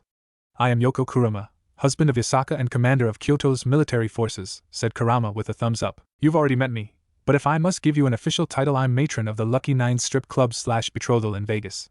But I don't mind being called mommy," said Asia. "I introduced myself in the room, but if you have to call me something, mother is fine," said Akasha with Asia glaring. "Akasha. I guess that leaves me and the brat. I'm Shikaku. I don't have a last name. I'm the head of Kyoto's agriculture division," said the sandy blonde man. "My name is Uzumaki Menma. I'm the leader of the Shadows, Kyoto's ninja forces. I'm also Tusama's eldest child, currently living at 213 years old," said Menma. "For clarity, that makes him older than me, but younger than Akasha," joked Asia. Menma glared at the succubus, but there was no real heat behind his glare. In fact, Asia could feel that the people in this room loved each other with all their heart, and would do anything to protect each other. As the meal progressed, they spoke and talked. They broke bread, they laughed. They played. Asia felt herself smiling more and more as the meal went on. She got to know her new siblings. Her new aunt and uncles, her new mamas. Her little cousin. Asia felt blessed that she was able to get to know her new family. Location, Sanctuary. Place, Uzumaki Tower, Naruto's office. Time, 1800 Saturday. Naruto looked out the window of the balcony as he downed some bourbon, looking at the sunset. Asia, Kurumu, Kuru, and Mocha were all playing volleyball, with Menma keeping watch over them, or rather Asia and Kuru dragging the edgelord into the game as ref. Yasaka was lazing about in the sun with Asia. That left Naruto, Kurama, Matatabi, Akasha, and Shikaku to speak among themselves. Naruto had decided to fill them in on the things that happened in Kuo while he was there. Kurama and Shikaku frowned, while Akasha looked down in understanding. How could you let that little devil bitch lead you around by the nose? Yelled Shikaku at his younger brother figure. Don't remind me, groaned Naruto as he sank into his leather chair. No, you need to be reminded. You are one of the strongest beings in the universe. You killed Kaguya. You fought in both the Great War and the Devil's Civil War. Hell, you even helped to create the greater Shinto/Yukai faction, but you can't keep a little girl under control, growled Shikaku. Naruto narrowed his eyes. We have to play nice or we could have heaven hunting you down again, Shikaku. I didn't slaughter a legion of angels during the Great War to save your ass just so we could go to war against them again. Even with God incapacitated, Michael and the Seraph are all strong. Heaven still has an active bounty open for my ass, said Naruto. He's right on that count. Gabriel is still pissed that you kissed her during battle, said Kurama. Naruto shrugged. Not my fault that God programmed her to be such a pure thing. That meltdown over a little peck on the lips, said Naruto. Still doesn't explain why you're playing nice, said Shikaku as he slugged a shot of vodka. Because it's in our best interest to play nice. Remember, Shikaku, I grew up as a warrior, not a statesman. Even Sarutobi was a warrior before he allowed himself to get cozy on his throne as Hokage. We have to play nice with not only the devils but the Shinto gods and monster faction as well. In case you forgot, Shikaku, part of the reason I've been keeping these three factions happy is that the Shinto faction has done a great job of keeping the Divine Alliance out of our way, while the devils seem to have one of the largest gatherings of sacred gears, making it possible for us to run across the others at some point, gears that we hope have the other six sealed in them. Oh, and the monster faction have a better ear to the ground than even some of our own allies do, said Naruto. It still doesn't bring us a step closer to finding, let alone freeing the others, said Matatabi, sipping on her own drink. And it's been over 400 years since any hints of our brothers and sisters. The last known sighting of anything that matched their power was that one idiot who managed to make a volcano explode, said Kurama as he took a sip of his own drink. What about your contacts, lady? Asked Shikaku, looking at Akasha. Akasha walked up to Naruto and put a hand on his shoulder. I've heard of 2 or 3 sightings of a group who are calling themselves Buji in Europe. I asked Shuzen to look into it, but it's been slow going as of this moment, said Akasha. Speaking of which, why is Mocha here? I've spent the last 5 years trying to get Mocha away from him and that bitch of a wife of his, but he said that he was under your orders to keep her in Europe, said Naruto. Akasha looked at Naruto and averted her gaze. I know that it was hard not being able to see her for so long, even though I haven't seen her for nearly a year. But I figured that Issa would have enough control over the covens to protect her while I dealt with matters as a Dark Lord. However, with the recent rise of the anti-human organization Fairy Tail, the Dark Lords have had our hands full finding evidence against them for the greater councils to move in on them. Even the Angel faction is taking notice of strange happening lately, said Akasha. What does this have to do with the vampire covens? Asked Naruto, looking at his wife with a stern gaze. Issa's wife, Gyukuro, is the commander-in-chief of the entire organization, making her the second highest ranked officer in the entire organization and the public face of the organization as a whole, said Akasha. Matatabi frowned. That bitch. I fought her before and she's no pushover, even by Yukai standards. Fairy Tail is new though, even compared to the rumors of a multi-race organization that have been floating around lately. I'll use the contacts within Senju Industries to see if they can find anything about the human side of Fairy Tail operations, said Matatabi. I told you that the Coven Elders were your enemies, Akasha. I told you Shuzen was no ally of mine. Yet you insisted that she would be safe with your greatest ally. Instead you put her in the heart of the hornet's nest, growled Kurama. Akasha looked at Kurama as her eyes turned red. Don't test me, Kurama. My child is the next heir of the power of Shinso blood flow, thus making her the next leader of all vampires. She needed to learn what it means to be a vampire from them, said Akasha. You mean a bunch of backstabbing honorless pricks? Asked Kurama. How'd that work out when Clan Elder Victor tried to kill you? Akasha vanished and appeared in front of Kurama. Learn your place, you arrogant canine! Yelled Akasha, throwing a kick at him. Kurama raised his hand and went to punch Akasha. You first, you fucking mosquito! Yelled Kurama. Naruto appeared between them and caught the kick and punch. Enough! You both know that Sanctuary isn't a place for fighting. A lot of things have been happening for the last years that have been on all our minds. Kurama, I'm no fan of letting my child stay with the Coven, but I understand. Akasha, you ignored me despite my own wants for her future. So both of you drop it, and let's get back to what is important, said Naruto, releasing his brother and wife. Both Kurama and Akasha kept glaring at each other but knew better than to try that again. Taking his seat next to Shikaku, Kurama folded his arms and leaned backward. He had always had a bit of a problem with the vampiress, mostly due to the fact that she bent backward when it came to her people. Kurama was the same, but he didn't place the needs of his family above those of his people. Something Akasha had done when it came to Naruto and Mocha. Especially Mocha, who was a daddy's girl growing up. Kurama may not be the being full of malice and hate he once was, but he still had some of it deep in his bones. That and Akasha just rubbed him the wrong way at times. Sometimes Kurama could see why the big red lizard and the lowly lizard didn't involve themselves in the politics of races and kept to the dimensional gap. Sometimes he found himself thinking that he, Naruto, and the other Buji should have carved out their own little piece of the gap and stayed there instead of getting wrapped up with all the other races. Then again, he never would have found the love of his life or had the most perfect little girl in the world. "What do you want to do about the group using our name?" asked Matatabi, looking at her lover. "I'll have Menma assign a group of shadows to track them down. If they do have any of our siblings trapped," said Kurama. "If there is nothing else, let's get back to the kids, Yasaka and Ajeta." "It's been a while since," said Naruto. Everyone left the room and headed downstairs to join the others in their nice, relaxing weekend. Location: Kuo Town. Place: Jendo's condo. Time: 0030 Monday. Jendo glared at the screen before him. The data he was reading was a bit concerning. Seal was going to move in on several businesses soon, including the Kuo branch of Senju Industries. Those old bastards were doing too much. They were trying to move the plans for human instrumentality too far too fast. "Jendo, come to bed," groaned Ritsuko as she had reached over to cuddle her lover. Jendo ignored her. He would have to move forward with his plans to take out Uzumaki and take over Senju Industries. Opening a file on his computer, he pulled up Project Rising. He smiled as he read one word: complete. Location: Kuo Academy. Place: Courtyard. Time: 0745 Monday. Issei sighed as he walked to school. The last 2 weeks had been really crazy. Instead of contracts, Rias had her people training till the end of the night. Akeno had been super pissed off for some reason and took it out on Rias during their sparring matches, and Issei was barely managing to keep pace with Kiba when he was moving at probably a fourth of his top speed.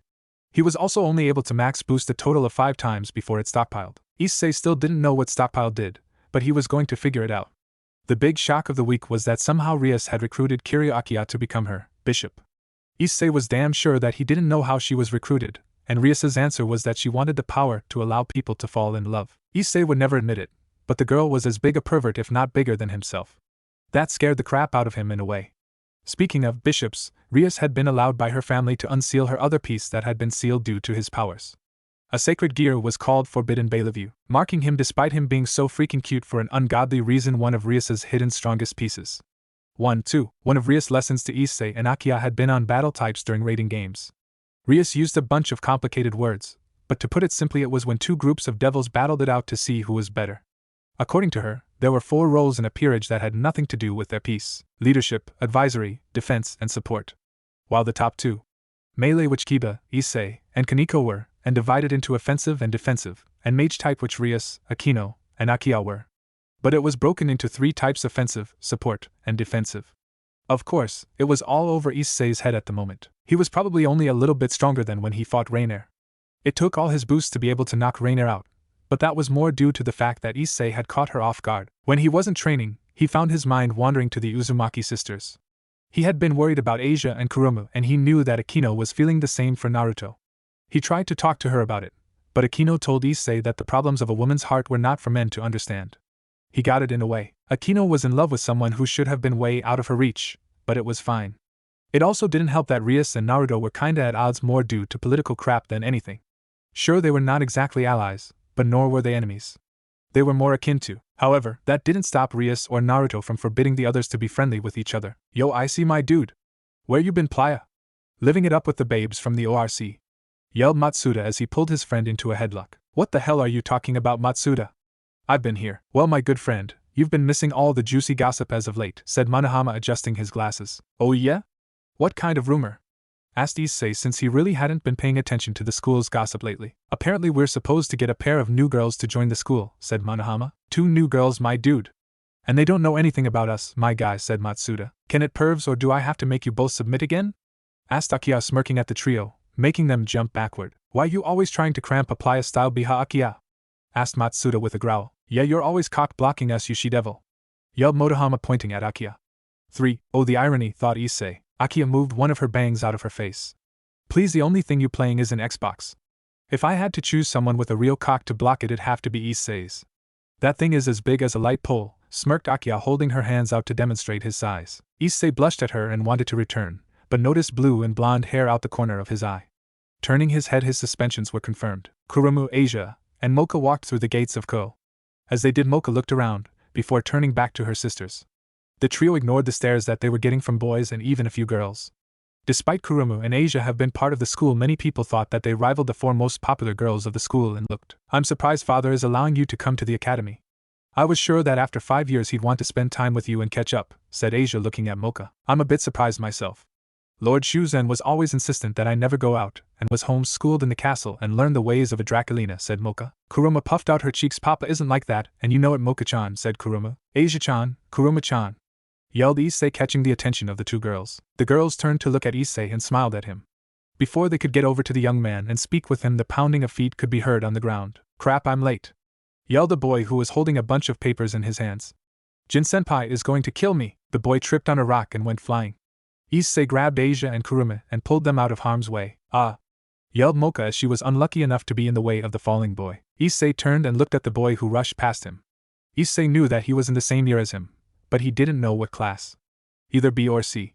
He stood at the same height as Issei, with brown hair, kind of confused brown eyes, and a relatively athletic and slender physique for someone who wasn't that big to begin with. Everyone looked at the duo of Mocha and the boy who had landed on the ground. Or rather, Mocha and the boy landed in a rather compromising position, with Mocha startling his hips and his hand on her breast. Kurumu took out her phone and snapped a few pictures. Asia blushed as she used her hands to cover Issei's eyes so that he didn't perv on her sister. Matsuda and Motohama were enjoying the fact they could see Mocha's white panties. Despite all of that going on, Mocha's eyes looked onto the young man's, and for some odd reason, she couldn't take her eyes away from his. She found his eyes beautiful. The moment was broken by the warning bell ringing. Can you please remove your hand from my breast? Asked Mocha. Oh right. Sorry about that, said the blushing boy. Once he released her, Kuruma helped her sister up. Hey, I know this is really bad timing, but how about to find me and my friends during lunch and we can talk and chill, K? Asked Kurumu. The boy nodded. Yeah, I would like that. I'm Tsuken. Tsuken, and I'm Kurumu. One of the Uzumaki sisters. This is my younger sister Mocha, and our youngest sister Asia. Don't forget to come and fins us. Class 2A, said Kurumu. Kurumu-chan, I'm in Class 2B, said Mocha with a blush. Kurumu smirked. Great. Tsuken-kun, take care of my sister or I'm going to knock your head off, said Kurumu, grabbing Asia and Issei's hands and dragging them away to class. Mocha looked at where her eldest sister just was and had a feeling that this would be a regular occurrence. Location: Ko Town. Place: Senju Industries. Naruto's office. Time: 1200 Monday. Gora looked at the door to his boss's office. A week ago he had seen Uzumaki Naruto, a young man that was set to make waves in the medical technology industry. But he had a lot of questions for Naruto. Questions that he wanted to ask the young man, but he was unable to as he had went on an emergency leave of absence. Something to do with a cousin on his mother's side of the family.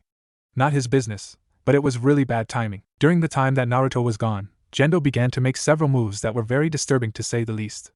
Meetings at random hours. Security personnel were replaced with an outside source.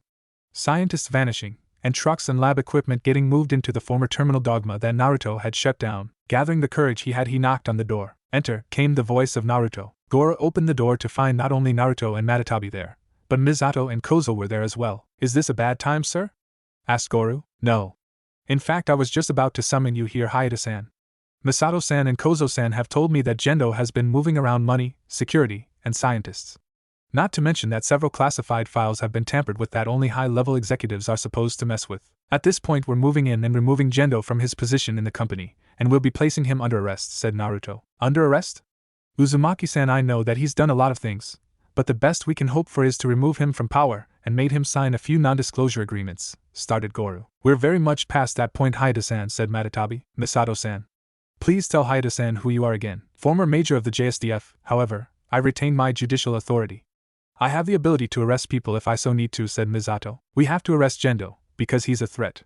Not just to the company, but the world as a whole, said Kozo. Before Goru could open his mouth, the door to his office burst open. 8 lightly armored individuals entered the room, all bearing stare ACR, pistols on their sides, and a large double-bladed spear on their backs. Behind the group walked in Ritsuko and Jendo. What the hell is this? Yelled Misato, having drawn her gun the second the door was busted open. Ritsuko looked at her friend. Misato, put that thing down before you get hurt. Ritz, I always knew that you were a stupid bitch when it came to men, but for you to do this because of him. Are you out of your fucking mind? Yelled Misato. Ritsuko glared at Misato. Grow up, Misato. We're not in college anymore. Everything I'm doing is for the sake of the human race. What the hell are you talking about, Ritsuko-san? Asked Goru. It's quite simple, Haida-san. Humans are not at the top of the food chain. My allies in Seal have studied the Dead Sea Scrolls, biblical texts, and saw the patterns within the world from the texts. Devils, angels, gods, they all exist. I'm using the power of human technology to give us a fighting chance, said Jendo. What about your family, Jendo? Asked Naruto, raising from his desk and moving around it, while removing his tie. What about Shinjiku and Rei-chan, and Yui-san? All of them who I have met. All of them thinking that you're just a wonderful man who is sacrificing for them. You think I haven't made sacrifices, boy? I've made sacrifices, yelled Jendo as he raised his shaking hands. My hands have blood on them, boy. Blood of people who have become my enemies, blood of innocents who got in the way of progress. Will you join those whose blood stains my hands? Naruto's head was hung low as he looked at the ground. Jendo was sure that the younger man was thinking about his life up till now. How he had wasted his life just by going to college, partying, and sleeping with questionable women. Doing nothing for the greater whole of humanity. Even his accomplishments as the head of Senju Industries were due to minds like Ritsuko's, Yui's, and his. He wouldn't mind keeping the young man as a figurehead, but Jendo needed to guide him to the heights of greatness that he wanted to achieve. Who knows, maybe the young man before he had the ability to be an evolved human. What happened next shocked Jendo. Naruto rushed the closet man in armor and punched him in the gut and sent him flying into the wall. Jendo was shocked at the raw power that Naruto posed. Matatabi took a page out of her boss/lover's book and kicked the hell out of one of the men, before turning and jumping over a man who opened fire on her. Landing on the man's neck, she gripped it with her powerful thigh and snapped it in two. Naruto, eager to rejoin the fight, quickly spun around and kicked another man in the head hard enough to knock his helmet off of him. When he saw the man's face, he froze. He looked nothing like a regular human and instead looked like just muscle with patches of skin. His eyes were red as the visor he wore. Naruto heard the sound of a gun go off and watched as Misato fell to the ground clutching her side. Jendo had drawn a Ruger in the confusion and shot her. Misato! Yelled Naruto, growled and tapped into his reserves and charged at Jendo faster than he should have been able to. Ristuso raised her hand and created a shield of energy that blocked the attack. Naruto's leg bounced off the shield as Jendo raised his gun and shot Naruto in his chest and sent him slamming into the edge of the desk. Naruto glared at the duo as he gripped his shoulder, while Goro covered Misato, trying his best to defend the soldier. What the hell was that? Asked Naruto through gritted teeth. Jendo held out his hand and created a glowing hexagonal disc.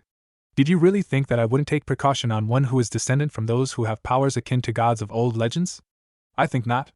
At fields are universal abilities that most humans are unaware that they possess. With a rewrite of our DNA, we have ascended to the next phase of human evolution. The men here are prototype units. Failed to fully evolve like myself and Ritsuko, but they still have their uses, said Jendo. You're crazy, Akari! Yelled Goro. Jendo looked at Goro and adjusted his yellow shades.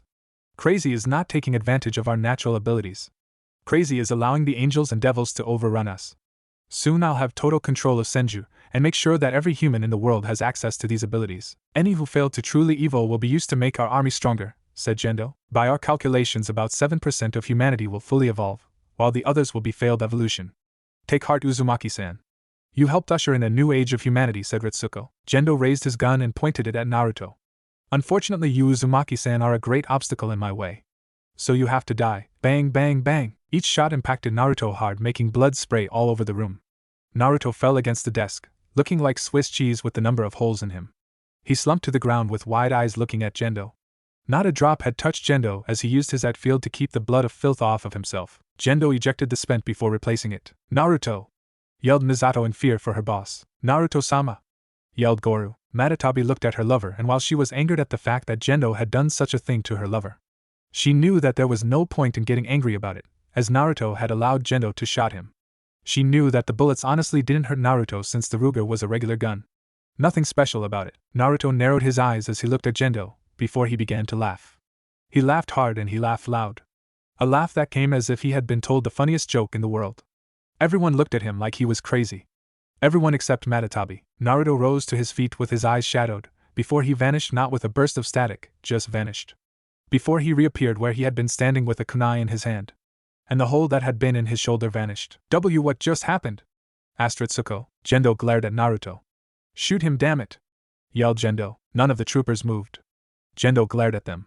He was about to open his mouth and break the soldiers before they all spouted blood and fell to pieces. Jendo and Ritsuko both took a step backward in shock. Had you just shot me and Misato, I would have probably only harmed you a bit, before turning you over to the police and firing your sorry ass. But the fact that you showed me those evolved soldiers and revealed your abilities as evolved humans changed things. I don't like killing humans.